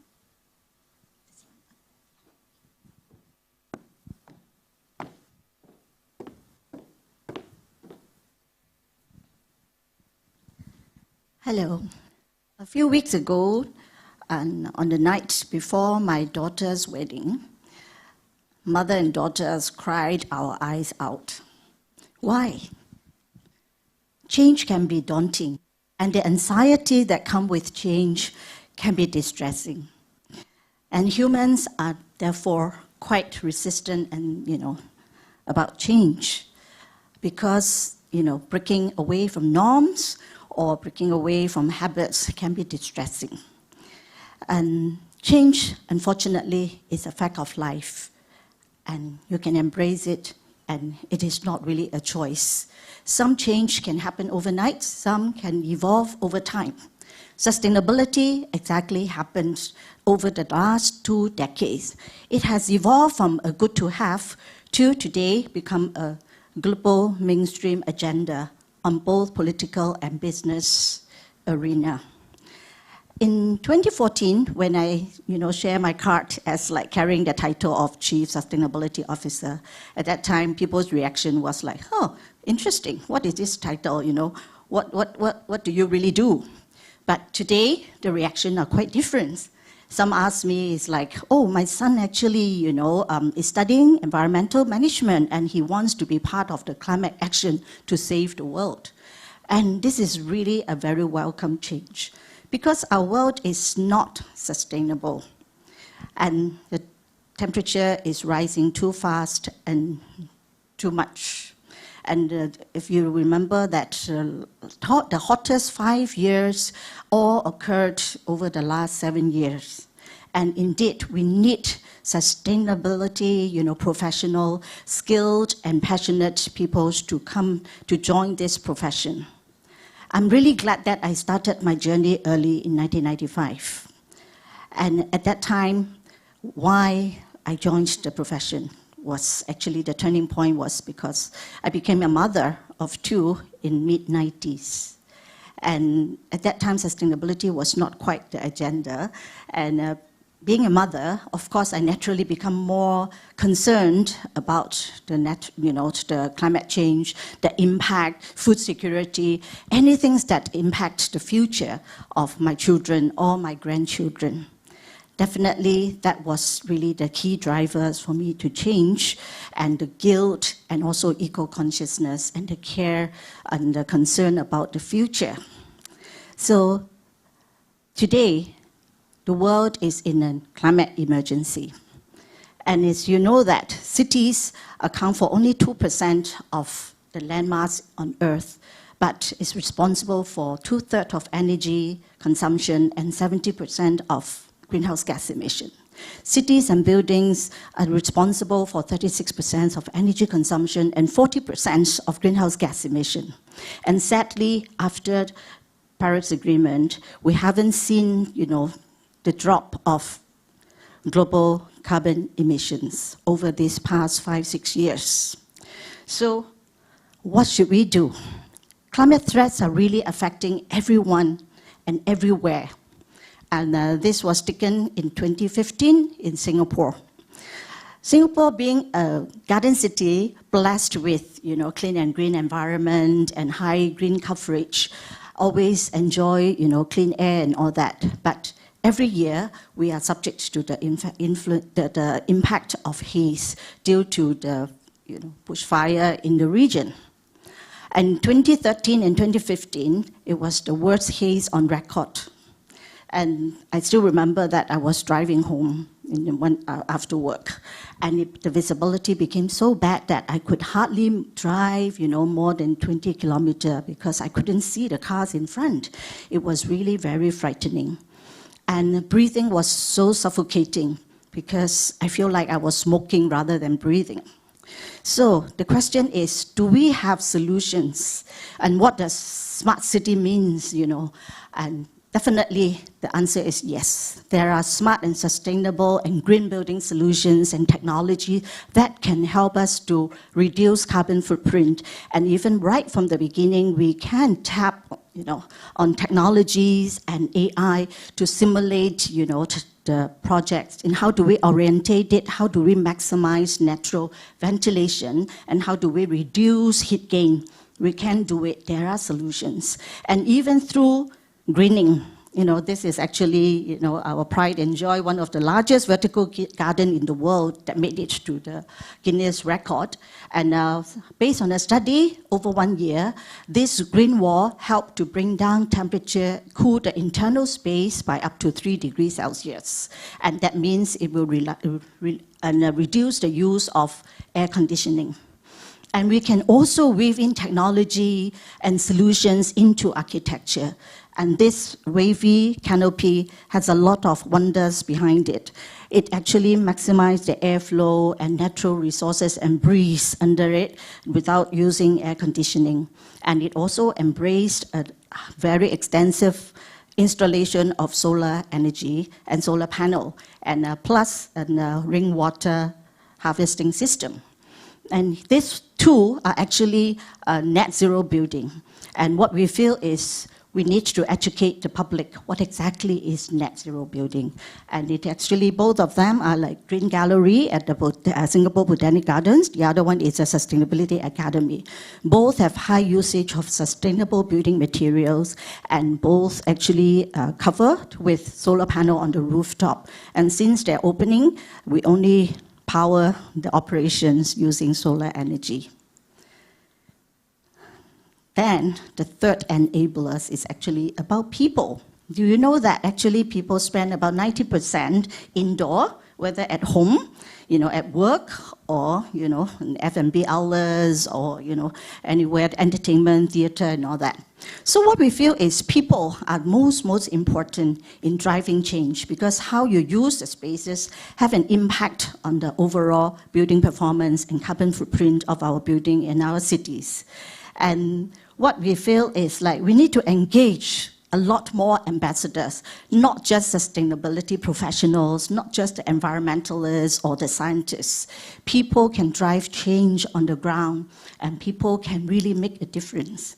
Over the last few years, I have really embraced a lot of ground movement and established a Women for Green Network and also the Youth for Climate Network, because what we feel is women and children and youth are really very effective ambassadors, can drive change.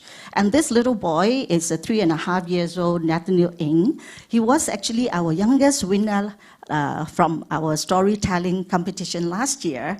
When we were during the lockdown, the kids are all not going to school, so we actually launched this storytelling. And he is so compelling in his storytelling. And his last line, I can remember, fondly, that he said, "I'm small, but I can make a difference," with that energy and conviction. And as adults, we can all make a difference too. We all know that we shouldn't be using too much air conditioning. We know that we shouldn't be shopping too much or throwing away too much garbage. But knowing is one thing, acting is another. For businesses, we are under a lot of scrutiny now. Actually, from the beginning of millennium, we already seen a lot of new benchmark, ESG, sustainability standards and frameworks coming our way. And whether you like it or not, businesses' performance in ESG, environment, social, and governance are being tracked because we are operating in a very transparent world. You like it or not, they can track you, whether it's regulator, investors, and consumers. So the best way to do it, there is a choice. Change or be changed. Investors can drop from their investment, and consumers can choose not to buy your product. So change is really not a choice, but an imperative to survive. So what do we do next? We were very, very gear up for Paris Agreement during 2014. We actually restructured our organization, putting a lot of emphasis to sustainability, embrace it into the businesses and into our business operations and strategy. And I was very fortunate to have the very good support from my boss, the late managing director of CDL. And he has been really the strongest supporter from the beginning when I joined the industry, with very little experience about the industry. And he believed and shared the same commitment. And together, we actually started a 20 years journey for our company and adopting the ethos of conserving as we construct. And that has actually helped us transform the business model and also create impact on the built environment and the industry in Singapore.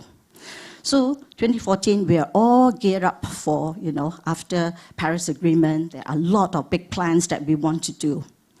But change came upon me again in 2015. The life actually took a turn. My direct boss, he just passed on suddenly without any warning.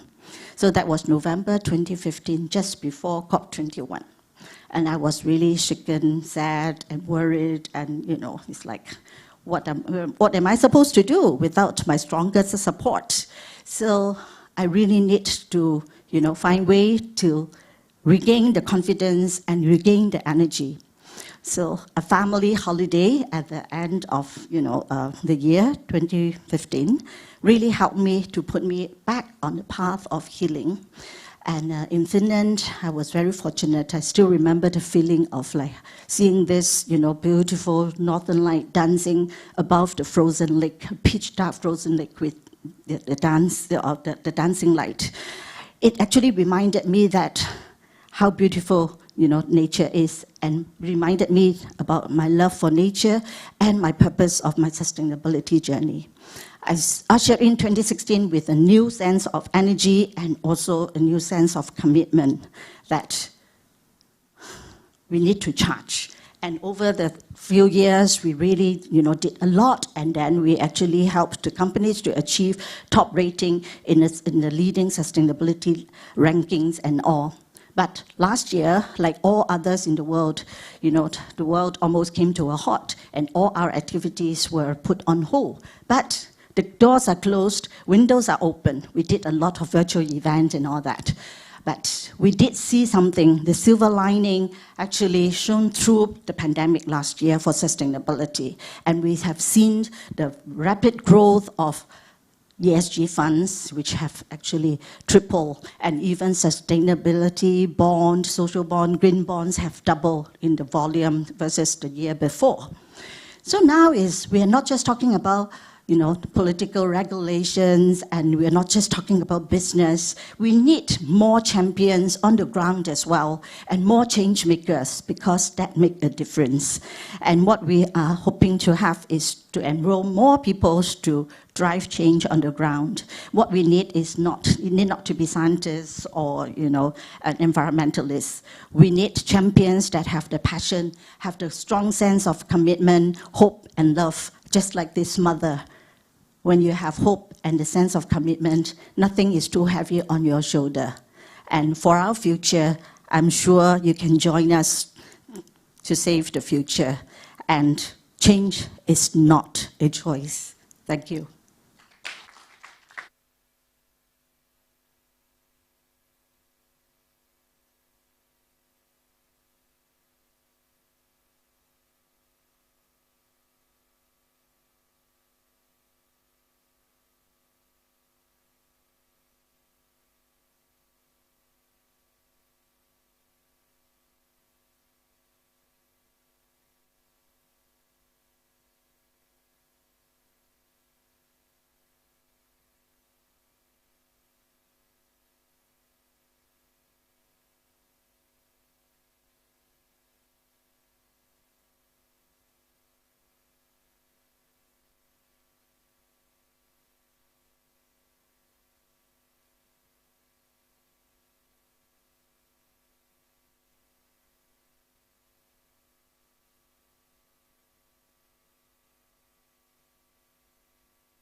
I want to bring some power to this room. If you would, please raise your hands with me. Wide and high. And perhaps even do this when you are on the podium or when you have won. These days, we show our power when we've moved ahead of others, when we are winning or have won. We don't show our power when we are collaborating or when we are doing anything good together. Today, I'd like to talk to you about a power within us, the power of empathy and compassion. And it is with this power of empathy and compassion that we may progress sustainably as one humanity. So my story begins when I was a 15-year-old. My mom comes in and passes me this newspaper article, and it profiles the Singaporean Olympians that are heading towards the 1988 Olympic Games. My short-term objective for the Games was to do the best time and to break my national records. But my long-term ambition was to drive a Ferrari and to live in a bungalow with a swimming pool. And why not? I grew up in Singapore, and not unlike in other countries, fast-developing countries, we were constantly reminded that the matrix of progress and success were material attainments. And in Singapore, we all know so well the 5 Cs: cash, car, credit card, condo, and country club. And we think that we're moving ahead, we're progressing when we have attained them. I would say that most of my friends, the same generation at that point in time, we all shared similar ambitions. And it is precisely this mindset of self-centeredness, of greed, that led us to the global financial crisis in 2008. And this is where I'll raise my hands up again. And I'll say, mea culpa, I was part of the problem. I remember one evening at dinner with my father, he passed me a brochure, a structured product. And he said, "Son, I put my retirement money into this." My chest tightened up. And I recognized the product. It was exactly like the ones that my team and I manufactured. We sold them on to financial institutions who repackaged them and resold them to the man on the street, the mom and pops, and to my dad. And in normal circumstances, it would be okay.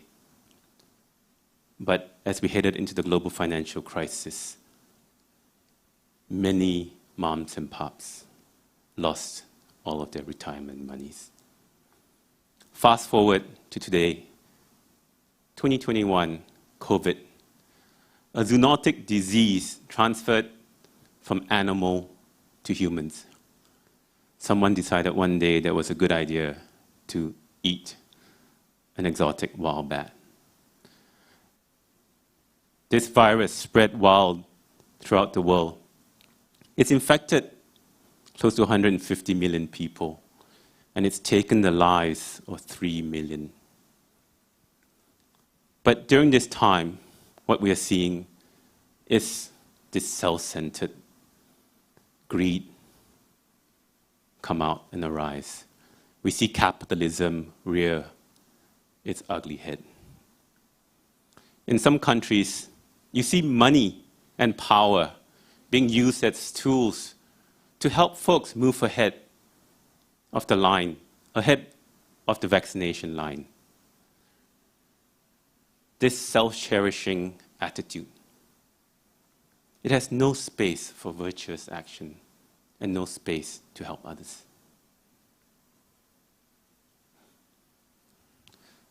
But I have hope. I'm optimistic because of the millennials and the Gen Z. They hold us accountable. They value purpose over profit. They're morally anchored and ethically conscious. Our children, the new generation, are our greatest teachers. Just a few weeks back, I bought a paraben-free shampoo, and I was so proud to show it to my family. And my youngest immediately turned around to say, "Dad, did you know that they do animal testing?" I recognized my ignorance. I had no idea. But at the same time, I was inspired and optimistic because of their knowledge, their wisdom at this very young age. I'm also inspired by the new breed of conscious investors. They're collaborating in the power of empathy and compassion, greatly influencing their family wealth, removing investments that are misaligned, and crafting portfolios that are authentically aligned with their values. They are also very conscious in their consumption because every single cent that they spend, they know is a vote for the company with which they buy from. Now, these conscious investors, they do so because they want to do good while making money. But very importantly, they are convinced that they can make a lot of money while doing good. Luckily for me, a bunch of events happened that helped me change my worldview. I bring it back to when I was 15 years old. I'm in the holding room, and I see all these well-trained swimmers around me. I even noticed the Olympic champion, the last one, just 2 seats away from me. My palms are sweating. This is the epitome of sport. Every amateur athlete dreams of arriving here. I'm 15 and I'm here. Seoul, Korea, 1988. They usher me and usher us out to our lanes. As I walk towards my lane, I take a look at the black line that goes across to the end of the pool. I take off my Olympic tag and put it in the basket, my tracksuit. And I put on my goggles. I walk to the front, to the pool, and I splash some water on me. This is a ritual that I've done many, many times. But this time, it feels different. The water is particularly cold, and I feel a shiver down my spine. I hear the announcer introduce us, the competitors for the 400 individual medley. And as I hear my name, I see in the distance, in the spectator stand, my parents waving frantically. I wave back, and I force a nervous smile.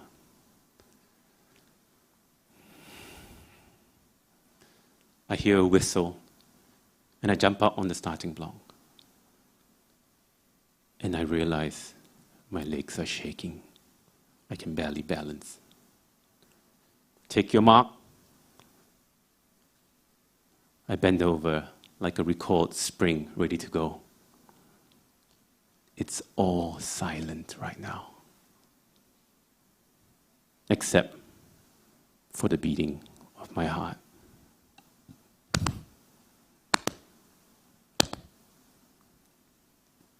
Bang! We take off.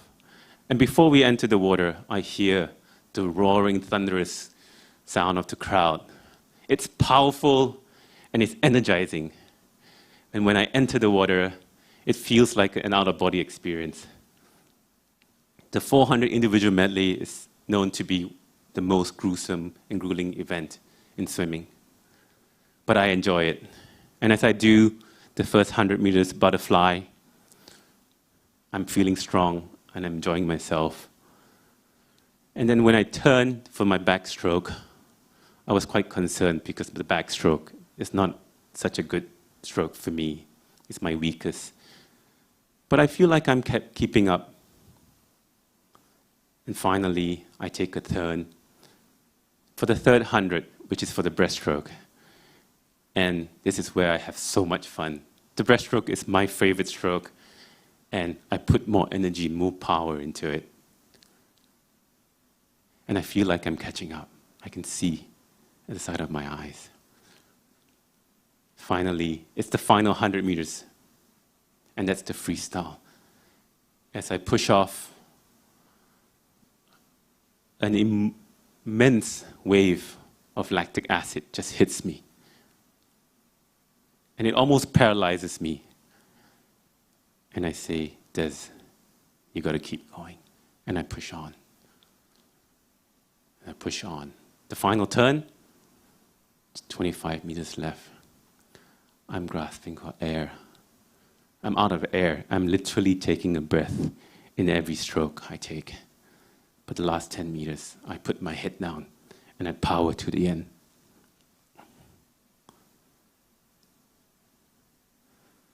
I'm breathless. And the only thing I can think about right now is whether I've done the best I can. I look up to the board, to the timing board, and I see my time up there. And it looks like I've done the best time I've ever done in my life. But shortly after, it changes to a D. I shrugged it off. I thought it was a glitch. Desmond D.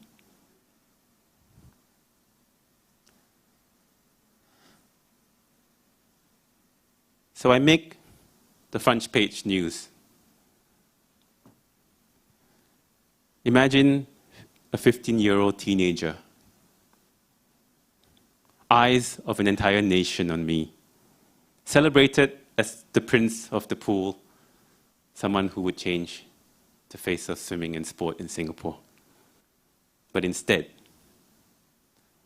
I make my mark, my Olympic debut, with a big disqualification.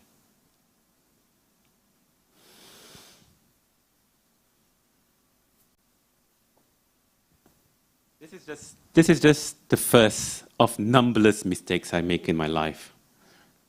But it changes me. For the next 10 years or so, I continue swimming, 2 more Olympic Games, and 20 years of finance career. But I have learned so much from all the mistakes that I've made.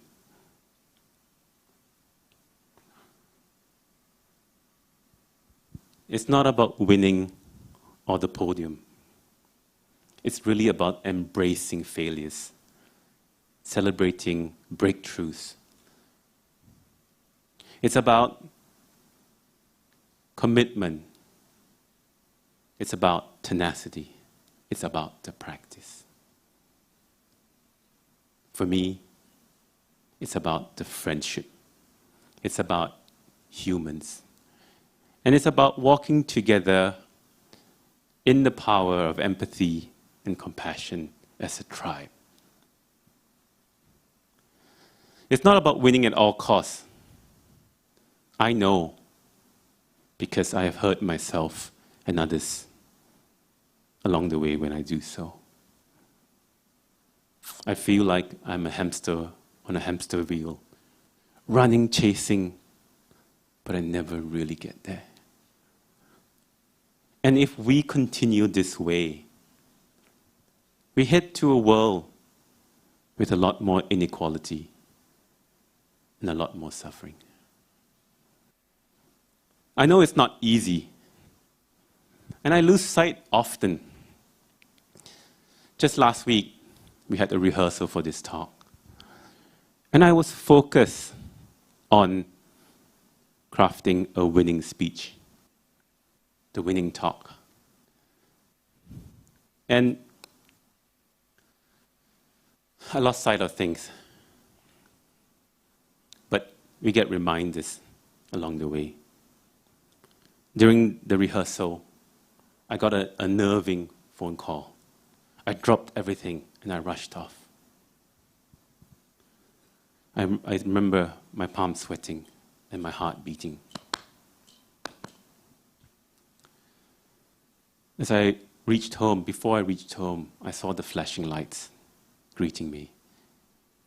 And when I arrived, my daughter in the front seat of the ambulance and my wife in the back, tended to by paramedics. This is a beautiful reminder to me of the preciousness of our human life. And while we are on this earth, let us make meaningful choices. With that, may I invite everyone to raise your hands again. Please join me. But this time, please place it on your heart. May we walk in our power of empathy and compassion. And may we focus our power to progress sustainably, to benefit our 7.8 billion people on this one planet that we share. Thank you.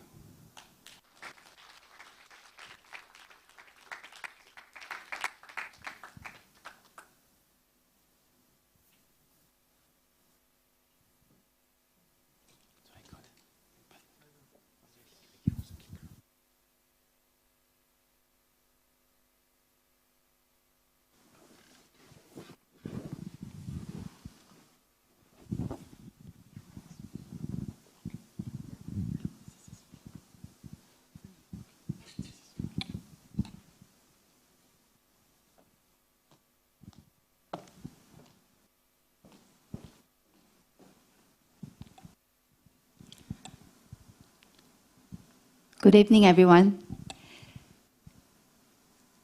Today, the talks are supposed to center around the issue of how we can balance progress and sustainability, how we can reconcile the two, as well as the issue of how we can include sustainability in every level of governance without shackling growth.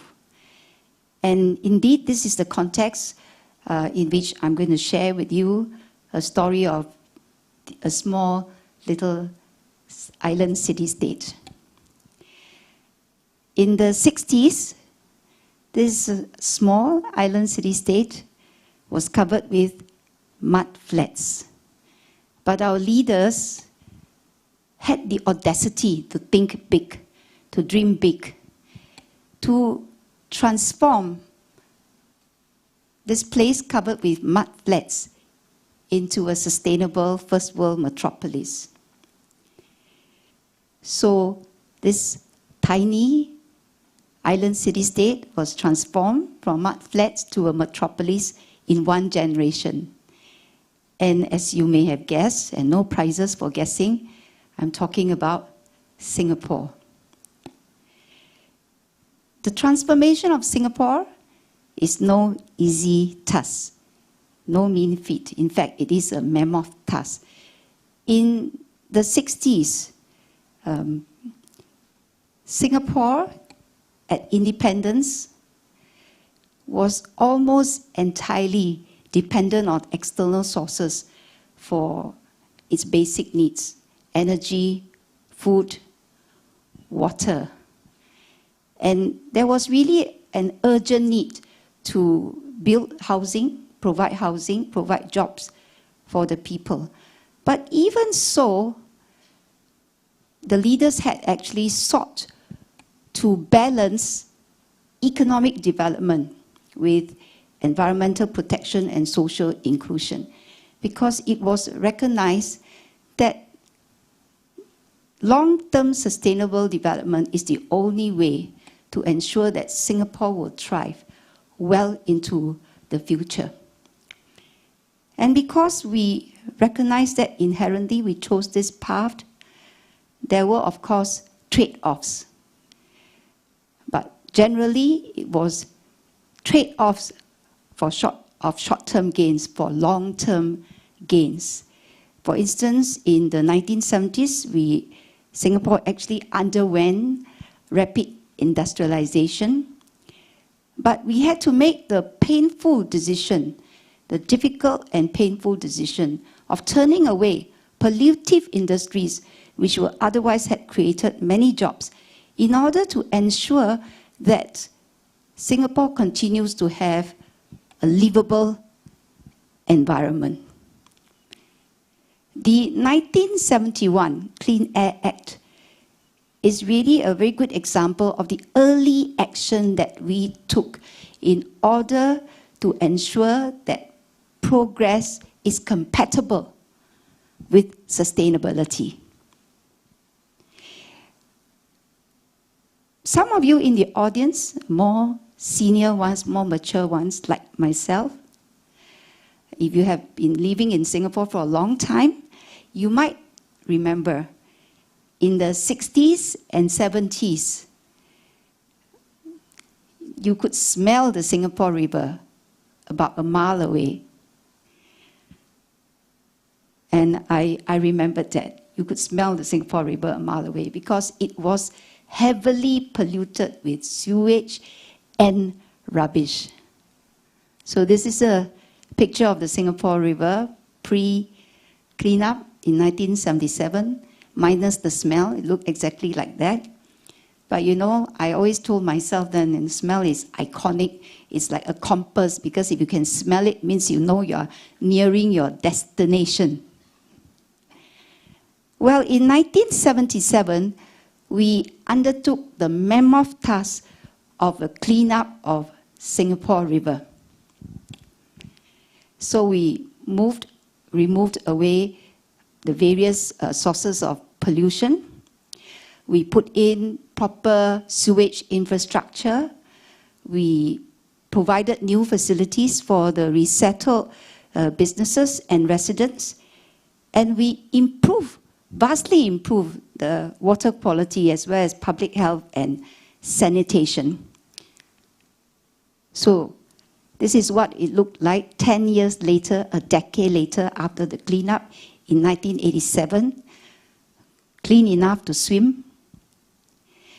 And in 1987, at the Clean Rivers commemoration ceremony, the then Prime Minister, Mr. Lee Kuan Yew, in his speech actually outlined 3 key factors that help us to achieve this feat.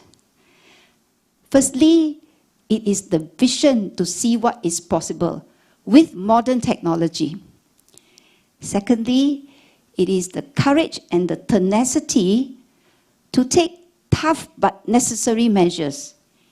And thirdly, it is changing lifelong habits of the businesses and residents who were then there, polluting the environment, bringing them, resettling them, for instance, into new flats, no bucket system.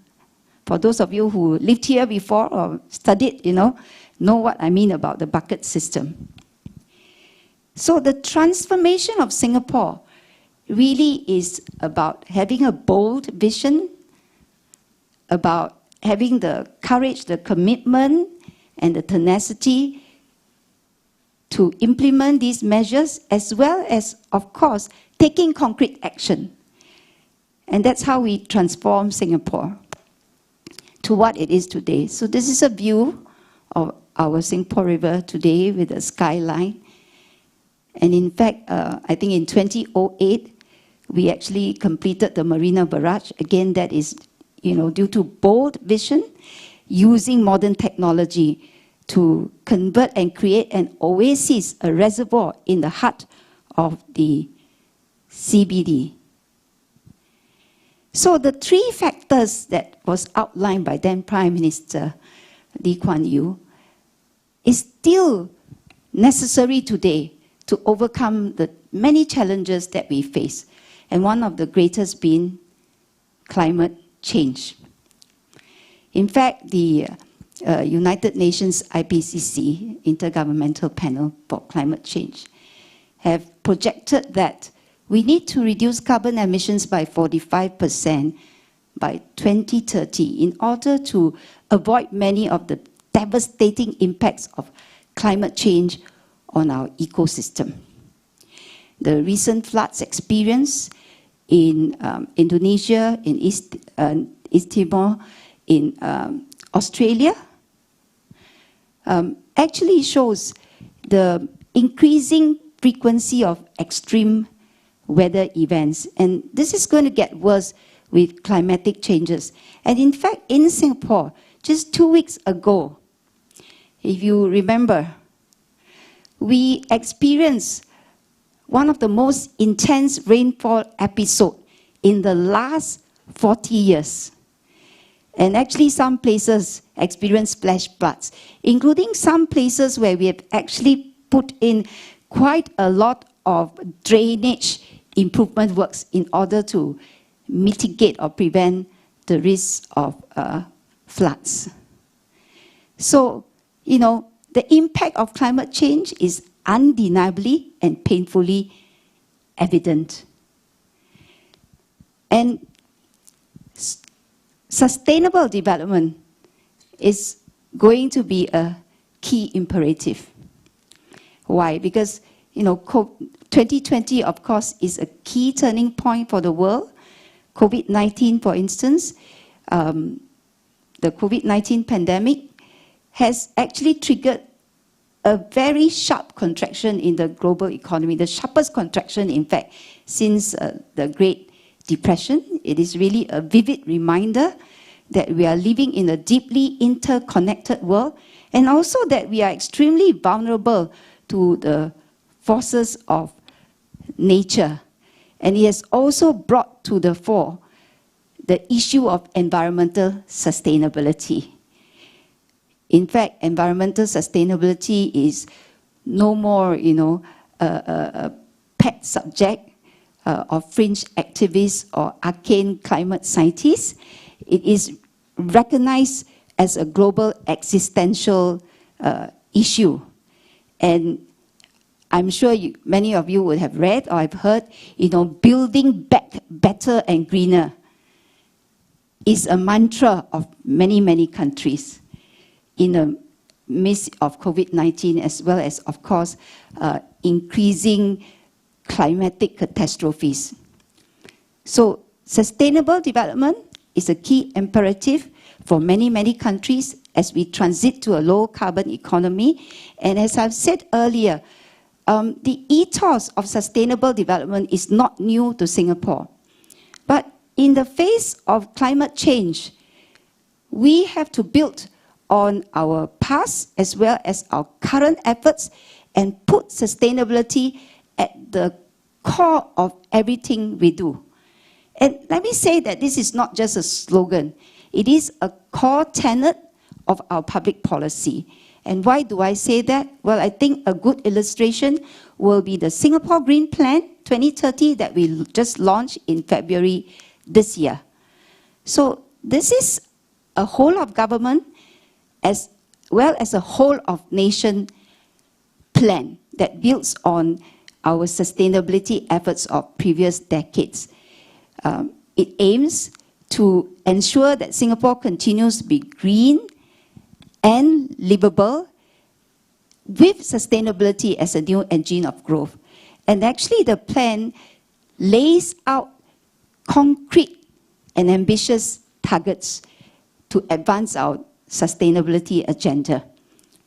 In fact, I think it positions us, it strengthens our commitments under the United Nations Sustainable Development Goal as well as our Paris Agreement, and it also positions us to achieve our long-term goal of net zero emissions as soon as viable. So let me just share with you a few examples. Under the Singapore Green Plan 2030, there are 5 key pillars.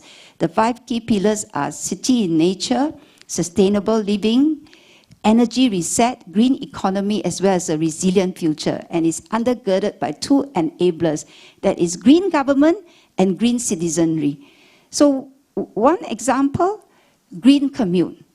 What we want to do really is to push more rapidly to make our commute even greener, that is transportation.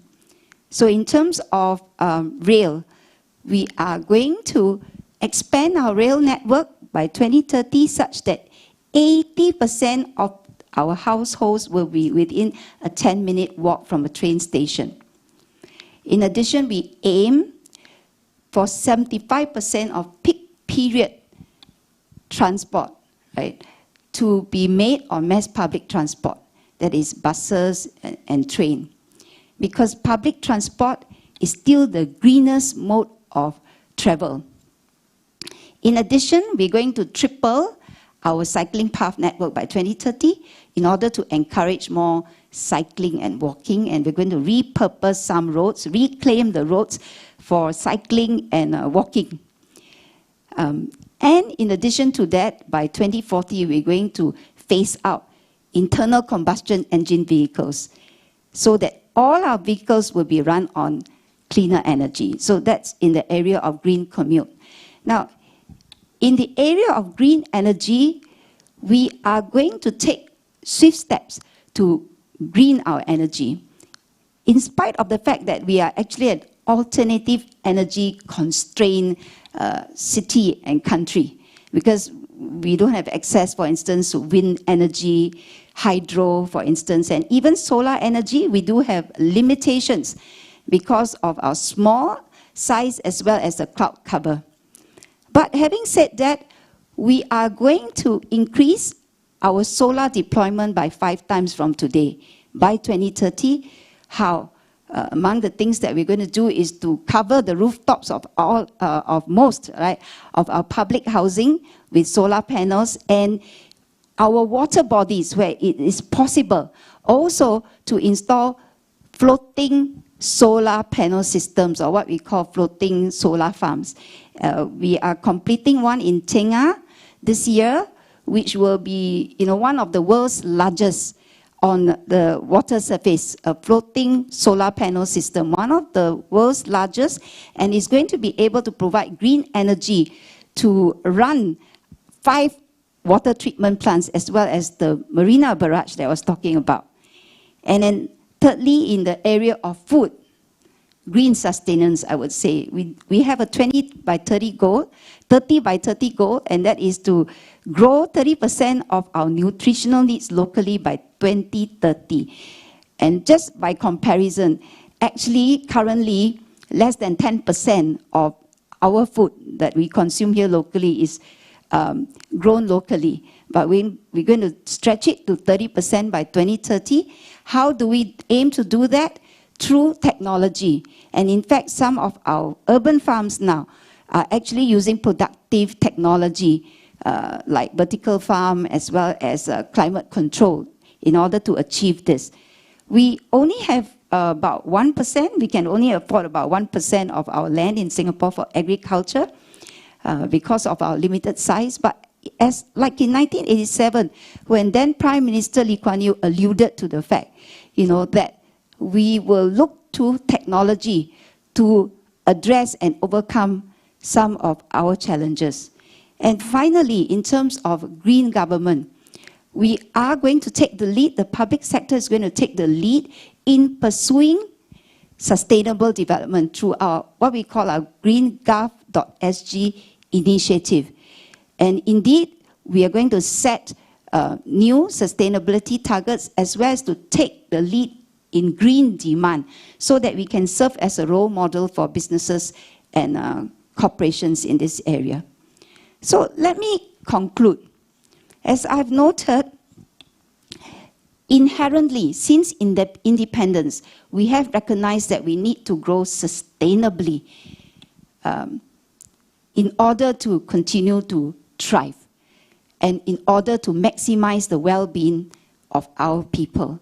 So our story of sustainability and achieving sustainability really is not an easy task, but it shows that it is possible to balance progress with sustainability, possible to reconcile. In fact, it is possible to do this without shackling growth.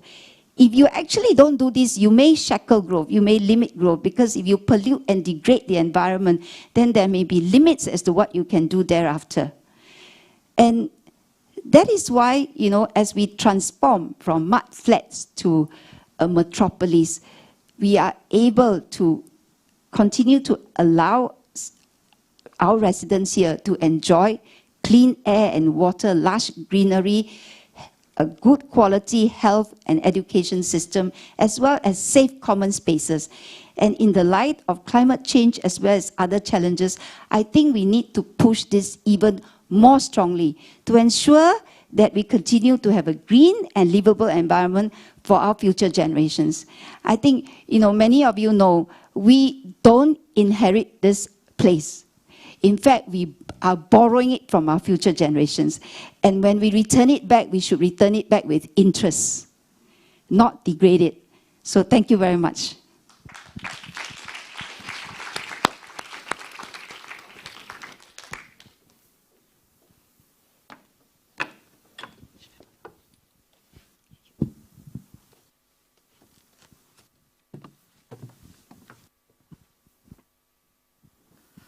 We would like to thank you all for coming today, and especially the Senior Minister of State, Khor, to have the honor to give a speech today.